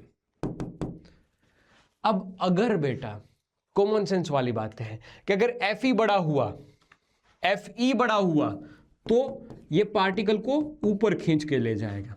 अगर Fm बड़ा हुआ Fe की कंपैरिजन में, तो ये पार्टिकल को नीचे खींच के ले जाएगा। और अगर दोनों इक्वल हुए तो कट्टा पिट्टी कर लेंगे, ये जैसा जा रहा था वैसे चलता जाएगा। तो इसी का एक स्पेशल केस है जो बहुत पूछा जाता है कि जब इलेक्ट्रिक फील्ड, मैग्नेटिक फील्ड और वेलोसिटी, ये तीनों के तीनों आपस में परपेंडिकुलर हो, म्यूचुअली परपेंडिकुलर हो, तब क्या होगा? इलेक्ट्रिक फील्ड ज्यादा ऊपर उठ जाएगा, मैग्नेटिक फील्ड ज्यादा नीचे आ जाएगा, और अगर दोनों इक्वल तो नेट फोर्स जीरो हो जाएगा, और ये कहानी एज इट इज जैसे चल रही थी वैसे चलता जाएगा। Crystal clear? यही केस थे जो मैंने आपको बता दिया। देख लो ध्यान से, छाप लो, स्क्रीनशॉट ले लो, जो तुम्हें अच्छा लगे वो कर लो, जो तुम्हें अच्छा लगे। अच्छा लगे मतलब क्या होता है सर? अरे अच्छा लगे मतलब क्या होता है? ठीक है, ओके। हाँ, अब ज़्यादा हो गया भाई, अब चार्ज की बात नहीं करेंगे यार, कितनी बात कर ली। इलेक्ट्रिक फील्ड में कितना फोर्स लगेगा, मैग्नेटिक फील्ड में कितना फोर्स लगेगा, दोनों साथ में हो तो कितना फोर्स लगेगा, बहुत ज़्यादा हो गया। अब इलेक्ट्रिक फील्ड की बात नहीं करेंगे, ना ही मैग्नेटिक फील्ड की बात करेंगे। मैं बात करता हूँ चार्ज पार्टिकल से छोड़ के, चार्ज पार्टिकल को छोड़ के। अब चार्ज पार्टिकल की बात नहीं, कब तक एक सिंगल चार्ज पार्टिकल की बात करेंगे? अब तो हम प्रो हो चुके हैं सर, एक चार्ज पार्टिकल नहीं, एक साथ कितने सारे चार्ज पार्टिकल जाए ना उसकी बात करो सर, वी आर कैपेबल। तो बहुत सारे चार्ज पार्टिकल एक साथ मूव करते हैं, उसको करंट कहते हैं। हाँ जी सर। तो कोई करंट कैरिंग वायर अगर मैग्नेटिक फील्ड में रखते हैं, क्या बेटा? अगर कोई current carrying wire magnetic field में रखते हैं, तब उसके ऊपर लगने वाला फोर्स, उसके ऊपर लगने वाला force, magnetic force is equal to I L cross B। खत्म। और वेक्टर फॉर्म हटा के हम स्केलर फॉर्म लिखे तो FM is equal to ILB sine theta. बेटा L की डायरेक्शन कैसे डिफाइन करते हैं, जैसे कि ये हम है ना इसकी इक्विवेलेंट लेंथ लेते हैं, ऐसा नहीं है कि बेटा पूरी लेंथ लेते हैं, डिस्टेंस की तरह नहीं है, डिस्प्लेसमेंट की तरह है। ये हो गई इसकी लेंथ, ये हो गई इसकी लेंथ। जिस डायरेक्शन में करंट फ्लो करते हैं ना वो डायरेक्शन लेते हैं, इसलिए मैंने देखो ऊपर की डायरेक्शन ले ली। ये L की डायरेक्शन, ये L की डायरेक्शन, ठीक है सर, ये L की डायरेक्शन। मैग्नेटिक फील्ड अंदर की तरफ, ये रही मैग्नेटिक फील्ड अंदर की तरफ। L की डायरेक्शन से B की डायरेक्शन में कर्ल कीजिए। L की डायरेक्शन ऊपर, मैग्नेटिक फील्ड अंदर की तरफ, कर्ल किया, इसके ऊपर लगने वाला फोर्स, इसके ऊपर लगने वाला फोर्स ऐसे आएगा। ये रहा मैग्नेटिक फोर्स FM, और FM की वैल्यू ILB साइन थीटा से लिखते हैं, over and out, over and out, खत्म। डेरिवेशन भी इसका किया जाता है, और इसी डेरिवेशन से और एक डेरिवेशन करते हैं कि भाई ये तो आपने मैग्नेटिक फील्ड किसी और की दे दी थी, पहले से दे दी थी। अगर एक करंट कैरिंग वायर है तो उसकी भी तो मैग्नेटिक फील्ड होगी यहां पर, हाँ होगी। क्या वो मैग्नेटिक फील्ड इस दूसरे वायर के ऊपर फोर्स लगाएगा? मैंने बोला लगाएगा। देखो वो कंसेप्ट समझना क्या है पता है, पहले हमने बोला कि मैग्नेटिक फील्ड में वायर रखा है उसके ऊपर इतना फोर्स लगेगा। अब बोला कि वो मैग्नेटिक फील्ड है ना, वो भी किसी वायर की वजह से ही तो बनी है। तो एक वायर जिसकी वजह से मैग्नेटिक फील्ड बनी, देखना देखना देखना, घबराना नहीं, मैं हूं ना। 2 मिनट की बात है बेटा, 2 मिनट के बाद समझ में आ जाएगा। देख ना, ये करंट I1 की वजह से मैग्नेटिक फील्ड बनी होगी, ऐसे खट खट खट खट खट खट खट खट खट खट खट खट खट खट खट खट। हाँ, ये B1, तो इस B1 की वजह से एक फोर्स लगेगा। हाँ, L किस डायरेक्शन में? ऊपर की डायरेक्शन में, ऊपर की डायरेक्शन में करंट I2 फ्लो कर रहा है, तो I2 क्रॉस भी लेफ्ट साइड पे फोर्स लग रहा है। वैसे ही बेटा इसके ऊपर भी राइट साइड पे ऐसे फोर्स लगेगा, दोनों एक दूसरे को अट्रैक्ट करेंगे, और अगर अपोजिट डायरेक्शन है तो एक दूसरे को रिपेल करेंगे, एक दूसरे को रिपेल करेंगे। इस पे सवाल आते हैं नीट में, जेई में, अपने CBSE बोर्ड में, CUET में, हर जगह पे सवाल आते हैं। ये स्लाइड एक दिख रही है लेकिन इसकी एप्लीकेशन बहुत वाइड है, इससे भी अच्छे अच्छे सवाल बनाए जा सकते हैं। क्या फॉर्मूला मिलता है हमें? That formula is equal to force पर लेंथ, ऐसे लिखते हैं, दोनों के ऊपर लगने वाला force, infinite current carrying wire, इसलिए हम फोर्स पर लेंथ लिखते हैं कि यूनिट लेंथ पे लगने वाला force FL is equal to mu naught I1 I2 divide by 2 pi, and दोनों के बीच का डिस्टेंस D, दोनों के बीच का डिस्टेंस है उसको हम D लिख लेते हैं। ये रहा दोनों के बीच का डिस्टेंस D। ओके, परफेक्ट, समझ पा रहे हो यहां तक की बात है? क्रिस्टल क्लियर है? आगे बढ़े, कहानी को आगे बढ़ाएं। ओके, देखो अब कुछ क्वेश्चन करते हैं, दिमाग की बत्ती जलाते हैं। मोटू समोसे तैयार है। देखो, 2 लॉन्ग पैरेलल वायर्स है। इस क्वेश्चन में फिजिक्स नहीं है, इस क्वेश्चन में इंग्लिश है और कुछ पुराने कंसेप्ट की बेसिक सी नॉलेज है। 2 करंट कैरिंग वायर है, पैरेलल वायर है, freely suspended and connected in a series to a battery and they move apart.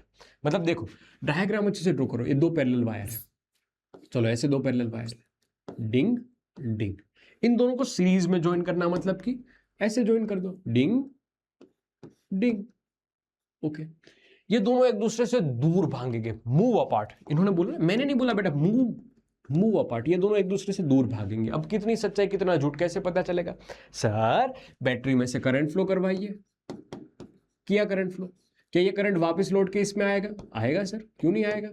उसके मम्मी पापा को भी आना पड़ेगा। आया। दोनों अपोजिट डायरेक्शन में क्या रिपल्सिव फोर्स लगेगा? जी हाँ, अभी तो पढ़ा सर, रिपल्सिव फोर्स लगता है अगर 2 अपोजिट डायरेक्शन में है तो। ये repulsive force same in magnitude, opposite in direction, action reaction pairs type, तो रिपल्सिव फोर्स लगेगा सर। बात तो ये भी सही है, ये रिपल्सिव फोर्स F और ये भी F, इसी वजह से तो दूर भाग रहे हैं, तो सही बात है सर, असर्शन इज ट्रू। और रीजन में बता रहा है कि 2 wires carrying a current in opposite direction, then it's repel each other. Reason भी सही बताया है, तो मेरे ख्याल से ए और बी दोनों करेक्ट हो जाएंगे। ओके, बढ़िया, शानदार। हाँ जी, अब कहीं पे भी देखना, अज्यूम करना, हम कोई एक सेक्शन ले लेते हैं, जैसे ये हो गया, ठीक है, बढ़िया बढ़िया। अब इसी में एक सेक्शन ले लेते हैं, जैसे कि एक थर्ड केस से हम समझते हैं इस चीज को। एक SMT है, SMT मतलब हिंट होती है, क्लास में बोलते हैं शकुनी मामा की टिप, जो मुझे कान में बताई गई थी, मैं तुम्हें कान में बताता हूं, तुम्हें किसी और को बतानी नहीं है ये चीज, ठीक है? ओके, तो कहानी ये है कि एक मैग्नेटिक फील्ड अंदर की डायरेक्शन में है, उसमें एक पूरा का पूरा लूप रख दिया है, इस लूप में करंट फ्लो कर रहा है क्लॉकवाइज सेंस में, कितना फोर्स लगेगा, तो उसकी बात हम समझने जा रहे हैं, देखना ध्यान से, फिर जनरलाइज कर देंगे। ऊपर वाले सेक्शन के लिए करंट की डायरेक्शन में उंगलियां, देखो फोर्स का फॉर्मूला क्या था, magnetic force Fm is equal to I L cross B, ऐसा ही फॉर्मूला था ना। एल क्रॉस बी से डायरेक्शन निकालते हैं, एल क्रॉस बी, अंगूठा ऊपर की डायरेक्शन में, ये magnetic force, L cross B अंगूठा राइटवर्ड डायरेक्शन में, ये magnetic force, L cross B अंगूठा नीचे की तरफ, ये Fm। ओके, कुछ देखना, आई ऊपर की डायरेक्शन में, मैग्नेटिक फील्ड अंदर की डायरेक्शन में, अंगूठा कर्ल किया, अंगूठा लेफ्ट साइड, Fm। क्या ये सभी एक दूसरे को बैलेंस आउट करेंगे? जी करेंगे। अगर यूनिफॉर्म फील्ड है तब करेंगे, याद रखना बेटा, यूनिफॉर्म फील्ड होना जरूरी है। तो अगर यूनिफॉर्म फील्ड में कोई क्लोज लूप रख दे और इसके ऊपर करंट फ्लो कर रहा हो तो नेट फोर्स क्या हो जाएगा? जीरो हो जाएगा, बस खत्म। नेट फोर्स हम जीरो लिखेंगे, यही बात मुझे आपको बतानी थी। क्रिस्टल क्लियर है यहां तक की बातें? पक्का?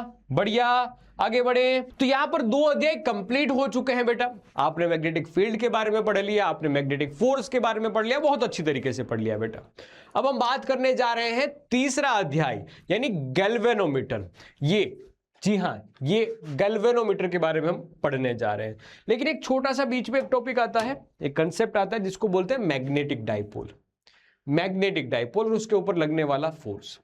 अब जाहिर सी बात है बेटा, मैग्नेटिक डाइपोल आप सुनोगे आपको इलेक्ट्रिक डाइपोल की याद आएगी, जो हम इलेक्ट्रोस्टैटिक में पढ़ के आए थे। इलेक्ट्रिक डाइपोल के ऊपर लगने वाला force torque is equal to P sine theta, जहां पर पी होता है क्यू इंटू टू, दो चार्ज सिस्टम के अरेंजमेंट है। वैसे ही यहां पर भी कुछ है। टॉर्क सेम फॉर्मूला बेटा, जहां पर P था इसको रिप्लेस करके मैग्नेटिक डाइपोल का M सिंबल दे दिया। इलेक्ट्रिक फील्ड था वहां पर, यहां पर हमने मैग्नेटिक फील्ड का B लिख दिया। साइन थीटा, M और B के बीच का एंगल, यहां पर P और E के बीच का एंगल सेम है, फॉर्मूला सेम है। लेकिन कंफ्यूजन ये है कि ये मैग्नेटिक डाइपोल क्या है भाई? मैग्नेटिक डाइपोल एक्चुअली में इसको अगले चैप्टर में बहुत डिटेलिंग के साथ पढ़ते हैं। यहां पर आपको बस इतना समझना है कि अगर कोई करंट कैरिंग वायर है ना, लूप है, वायर नहीं लूप, अगर पूरा का पूरा लूप बन रहा है तो उसके पास एक डाइपोल जैसी सिस्टम होती है। Dipole just equivalent to dipole, ये प्रूव भी करेंगे हम अगले चैप्टर में। अभी बस इतना समझो कि इसके पास एक डाइपोल होती है जिसकी डायरेक्शन निकालने के लिए, क्योंकि यहां डायरेक्शन की बात आएगी, M क्रॉस P, डायरेक्शन कैसे लिखेंगे बेटा? एक वेक्टर क्वांटिटी है, जैसे यहां पर आप लिखते थे P क्रॉस C, वैसे ही यहां पर आप और फॉर्मूला भी लिख सकते हो, M क्रॉस B, ये भी टाउ के इक्वल होता है, टाउ जी के इक्वल होता है, मैग्नेटिक टॉर्क।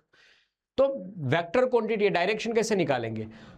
जिस डायरेक्शन में करंट फ्लो कर रहा है, अपना हाथ घुमा दो उसमें, जैसे कि इस डायरेक्शन में करंट फ्लो कर रहा है, हाथ घुमाया, outward direction. Magnetic dipole outward direction में। अगर ऐसा लूप बना हुआ है पूरा का पूरा एंटी क्लॉकवाइज, तो हाथ घुमाया अंदर की डायरेक्शन में, मैग्नेटिक डाइपोल अंदर की डायरेक्शन में। अब बात आई मैग्नीट्यूड कैसे लिखेंगे? तो मैग्नीट्यूड का फॉर्मूला है, अगर करंट I फ्लो कर रहा है तो करंट I इंटू ए, अगर नंबर ऑफ टर्न्स n है, दे रखे हैं क्वेश्चन में कि नंबर ऑफ टर्न्स n है, तो ni है, तो ni है, खत्म। ठीक है, तो m की वैल्यू कैसे लिखेंगे? Sir number of turns n दे रखे हैं तो NIA लिखेंगे, और अगर बेटा नंबर ऑफ टर्न्स नहीं दे रखे हैं तो I इंटू ए कर देंगे। एरिया कौन सा? ये रहा ना इसका एरिया, ये रहा ना इसका area.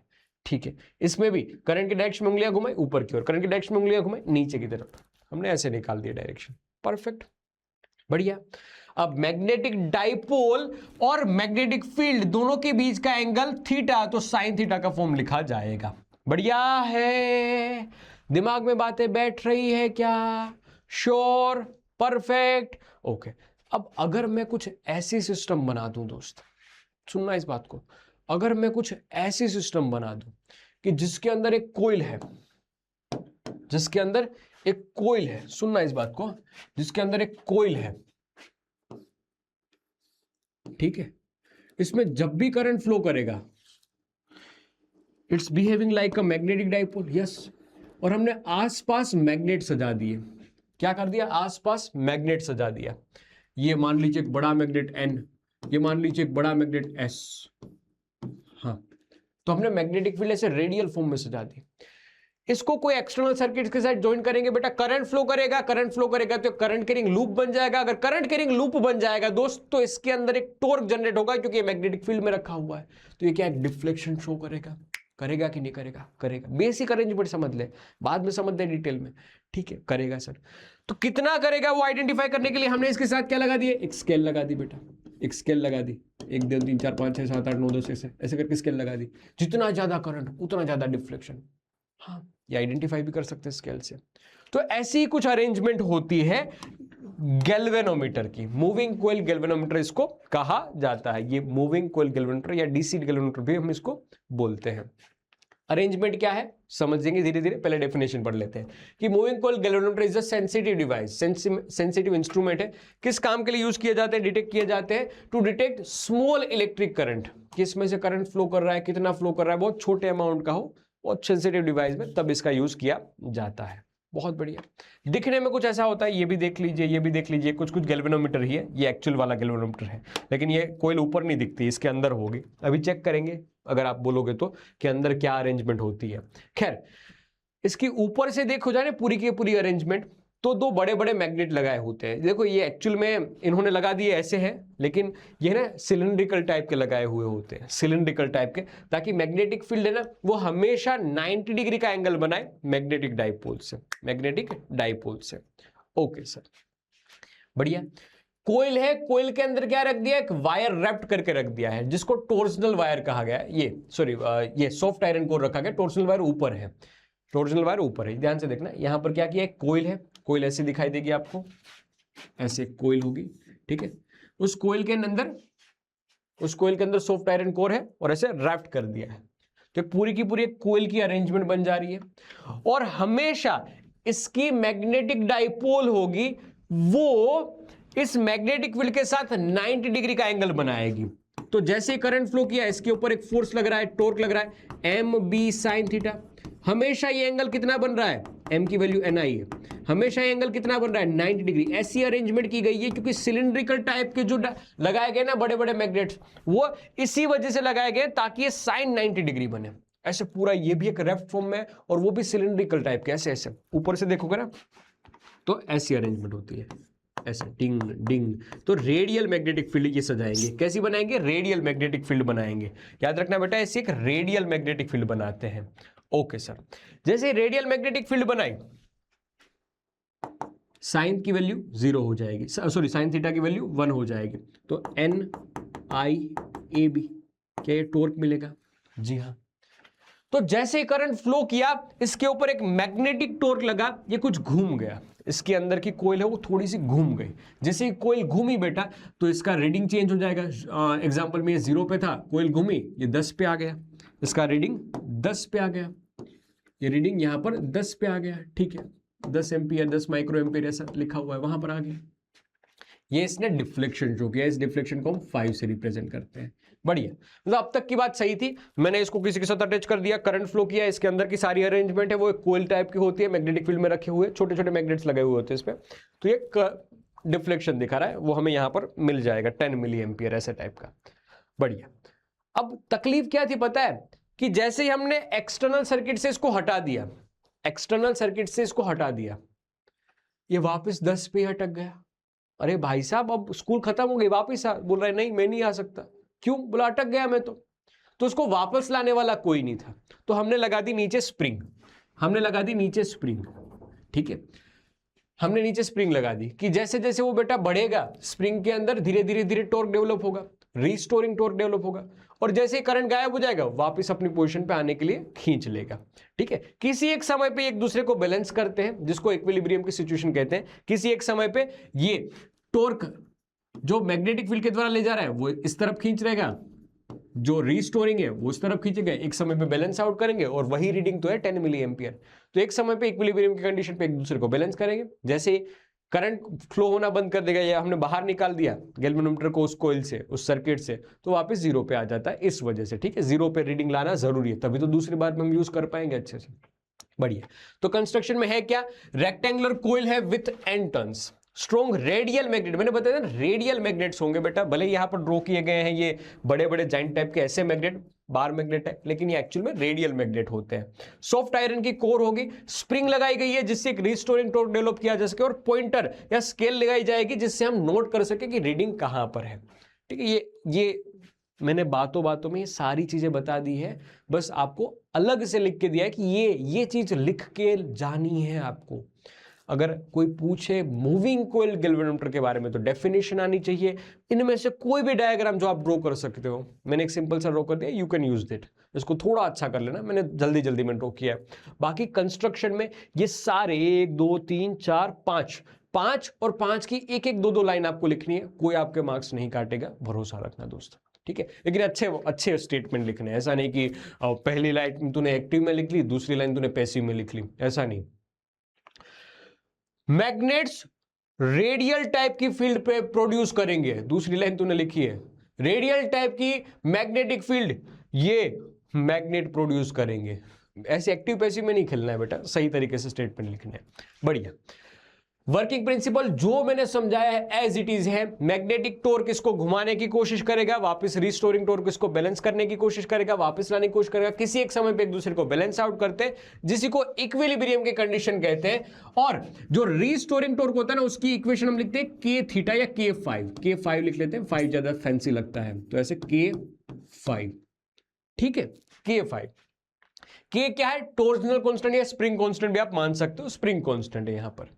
Okay, torque magnetic field की वजह से लगने वाला, टॉर्क रिस्टोरिंग टॉर्क यानी कि स्प्रिंग पे लगने वाला फोर्स, ये वापस लाने वाला। किसी एक समय पे एक दूसरे को बैलेंस आउट करेंगे, NIAB sin थीटा 1 हो जाएगा, तो sin theta NIAB is equal to K5 हो जाएगा। ठीक है, तो जो आपको चाहिए था वो आपको मिल गया है, क्योंकि n constant, area constant, magnetic field constant, I proportional to 5, ये इसका वर्किंग प्रिंसिपल है कि जितना ज्यादा करंट होगा उतना ज्यादा डिफ्लेक्शन आएगा, जितना ज्यादा करंट होगा उतना ज्यादा डिफ्लेक्शन आएगा, जितना ज्यादा डिफ्लेक्शन होगा उतना ज्यादा करंट उस सर्किट में से, उस गैल्वेनोमीटर में से फ्लो किया होगा। खत्म, बस यही इसका प्रिंसिपल था। आ गया इसका प्रिंसिपल वापस। ठीक है, ओके, ठीक है। अब बताया गया है कि करंट सेंसिटिविटी और वोल्टेज सेंसिटिविटी के बारे में। अगर मैं इसी इक्वेशन को 5 डिवाइड बाय I लिखता हूं तो पर करंट ये कितना डिफ्लेक्शन शो करेगा, जिसको करंट सेंसिटिविटी बोलते हैं। फॉर्मूला यहीं से बन गया, NIAB divide by K, denominator में चला जाएगा। अगर V is equal to IR वाला फॉर्मूला यूज करूं और I की जगह पे मैं लिख दूं V बाय R, तो 5 डिवाइड बाय V ये वोल्टेज सेंसिटिविटी हो जाएगी, वोल्टेज सेंसिटिविटी हो जाएगी, जिसको बोलेंगे कि पर वोल्टेज ये कितना डिफ्लेक्शन शो करेगा, कुछ ऐसा फॉर्मूला, क्योंकि R उस तरफ जाएगा ना। ठीक है, अगर कोई बोले कि हमें एक ऐसा गैल्वेनोमीटर बनाना है कि जिसकी करंट सेंसिटिविटी बहुत अच्छी हो, तो आपको क्या क्या करना चाहिए, आपको नंबर ऑफ टर्न्स बढ़ा लेने चाहिए, आपको कोइल का एरिया बढ़ा लेना चाहिए, या फिर मैग्नेटिक फील्ड बढ़ा लेनी चाहिए। तीनों कर सकते हो आप, तीनों जैसे कोई एक भी कर सकते हो, तीनों भी कर सकते हो। अगर कोई पूछे आपको कि मुझे अच्छे से वोल्टेज सेंसिटिविटी हो ना वैसा गैल्वेनोमीटर बनाना है, तो आप क्या कर सकते हो, आप मैग्नेटिक फील्ड बढ़ा सकते हो, आप कोइल का एरिया बढ़ा सकते हो। याद रखना, आप नंबर ऑफ टर्न्स बढ़ाओगे ना, नीचे रेजिस्टेंस बढ़ जाएगा। इस वजह से नंबर ऑफ टर्न्स बढ़ाने में कोई फायदा नहीं है जब वोल्टेज सेंसिटिविटी की बात हो रही हो तो, क्योंकि रेजिस्टेंस भी तो है, वो भी तो बढ़ जाएगा। ठीक है, ओके, तो बस ये बात निकल के आ रही है कि 5 is proportional to this, 5 is proportional to I, और इसी को हम वर्किंग प्रिंसिपल ऑफ गैल्वेनोमीटर कहते हैं।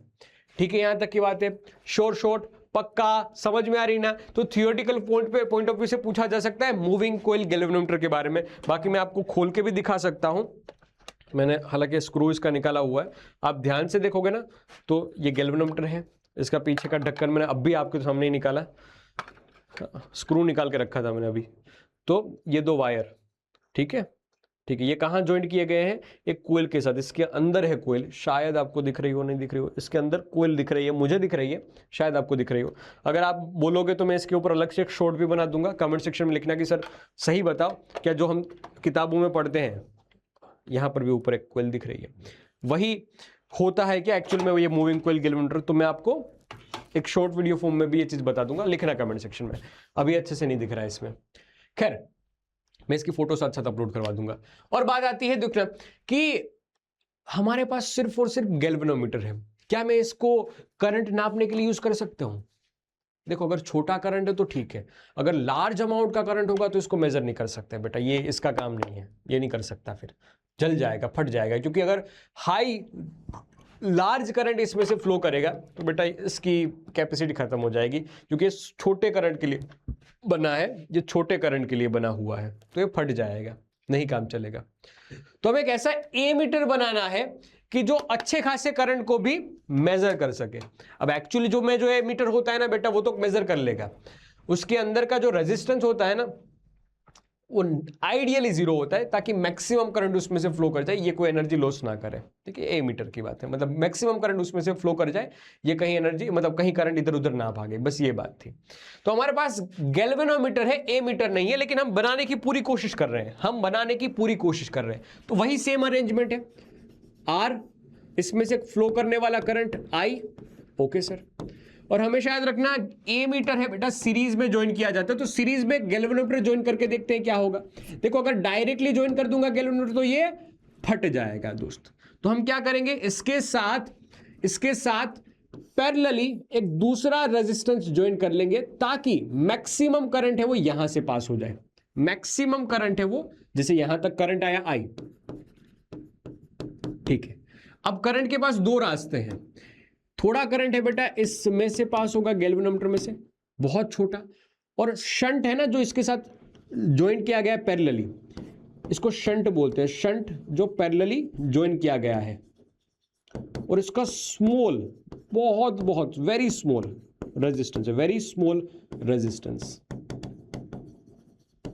अगर बहुत छोटा रेजिस्टेंस होगा तो इसमें से फ्लो करने वाला करंट ज्यादा होगा।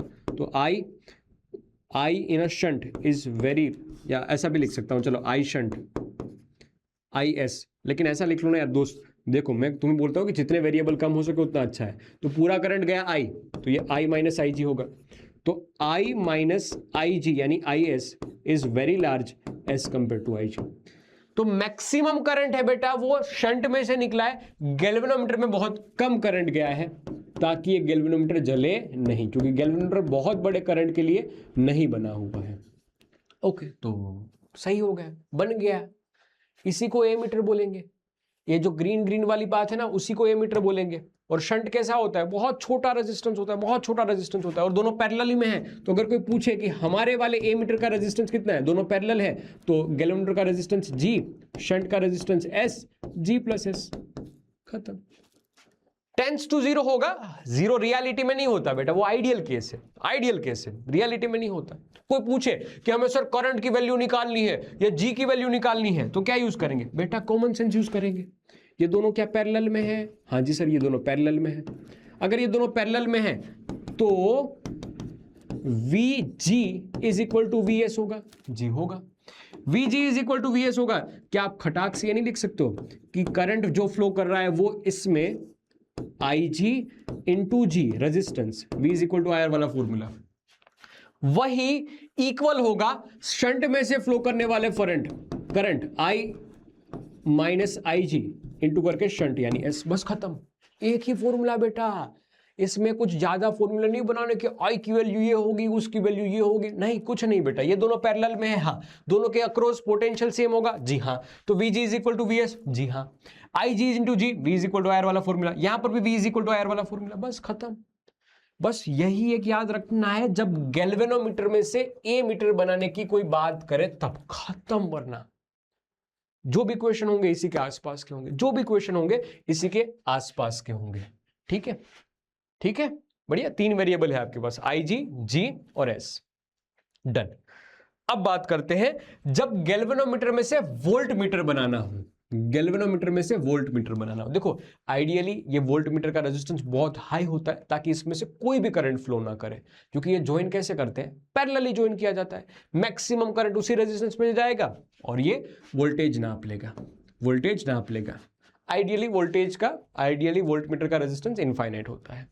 अब हमारे पास वोल्ट मीटर थोड़ी है, हम तो यही कुचू पुचू से अपना काम चलाने वाले हैं, हम तो यही कुचू पुचू से अपना काम चलाने वाले हैं।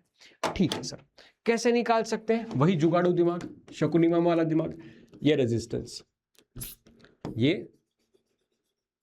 Resistance R. मैं ये बता रहा हूं तुम्हें कि वोल्टमीटर हमेशा इसके साथ पैरेलली में आता है, तो यहां जो भी कोई अरेंजमेंट आएगी वो पैरेलल होगी। ठीक है, वोल्टमीटर की जगह पे अभी गैल्वेनोमीटर ज्वाइंट कर लीजिए। देखो तकलीफ यह है कि गैल्वेनोमीटर में से बड़ा करंट नहीं जाना चाहिए।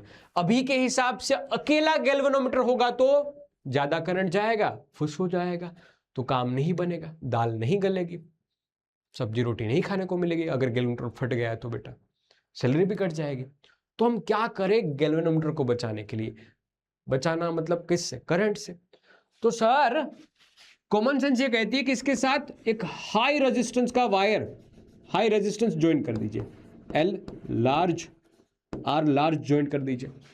अब करंट डिवाइड हो रहा था ना, ये आई आ रहा था, वो करंट डिवाइड होगा तो इस वाले में से बहुत छोटा करंट जाएगा, इस जगह से बहुत हाई करंट जाएगा, आई माइनस आई जी। अगेन बेटा आई जी बहुत छोटा होगा, हाँ ये बहुत छोटा होगा तो हमारी दाल गल जाएगी, हमारा काम हो जाएगा, खत्म हो गया बस। ये आई जी वापिस गया, आई जी दोनों में से निकला, ये आई जी यहाँ, ये आई जी आई और वो आई माइनस आई जी, ये टोटल करंट आई निकला। अब अगर हमारा मकसद ये था हमारा कि पोटेंशियल डिफरेंस निकालना था ना, ये आर के अक्रॉस पोटेंशियल निकालना था, तो जितना आर के अक्रॉस पोटेंशियल होगा उतना ही पोटेंशियल डिफरेंस क्या जी और आर के अक्रॉस होगा। हाँ ये भी बात सही है। तो can I write potential difference across R is equal to potential difference across G plus R large. हाँ सर ये भी बात सही है। तो वी आर आपको निकालना था, so it is equal to flow करने वाला current I ji into G plus R large. बन गया है बेटा क्वेश्चन, खत्म हो गया, बस यही था, खत्म। यही याद रखना है और कुछ नहीं बेटा, कुछ नहीं। बिलीव मी बेटा, ये दो फॉर्मूले से तुम्हारा काम हो गया। हाँ लोग इसको आधे आधे पौने घंटे पढ़ाते, नहीं जरूरत, बस खत्म, 15 मिनट में खत्म, बस यही चीज है। करंट इलेक्ट्रिसिटी का कंसेप्ट है और कुछ नहीं। हाँ अगर करंट इलेक्ट्रिसिटी नहीं आ रही होगी तो दिक्कत है। अब देखो इसमें सवाल पूछे गए थे 2026 में पूछे गए हैं, 2026 के दोनों क्वेश्चन में लेके आए हूं। देखो एक पहला क्वेश्चन क्या है कि गैल्वेनोमीटर कोयल जिसका रेजिस्टेंस कितना है 15 ओम, ठीक है, ये जी की वैल्यू दे रखी है, and meters full scale deflection for a current 3 milli ampere, 3 milli ampere के लिए फुल स्केल डिफ्लेक्शन दे रखा है। The value of a resistance required to convert voltmeter, voltmeter में कन्वर्ट करना है इसको, वोल्टमीटर में कन्वर्ट करना है। वोल्टमीटर कहां तक का सर, कहां तक का वोल्टमीटर बनाना है? 12 वोल्ट तक का। तो ये आर लार्ज की वैल्यू कितनी होगी वो पूछा है। देखो जो पूछा है वो तुम्हें समझ में आना चाहिए। वी आर की वैल्यू कितनी है मैक्सिमम 12, आई जी की वैल्यू कितनी है 3 इंटू 10⁻³ जी की वैल्यू कितनी दे रखी है 15 हो। आर लार्ज निकालना है तुम्हें। क्या करेंगे सर, 3 चौकू 12, 4 और 10⁻³ है, उस तरफ आएगा तो प्लस हो जाएगा, तो ये 4000 हो जाएगा।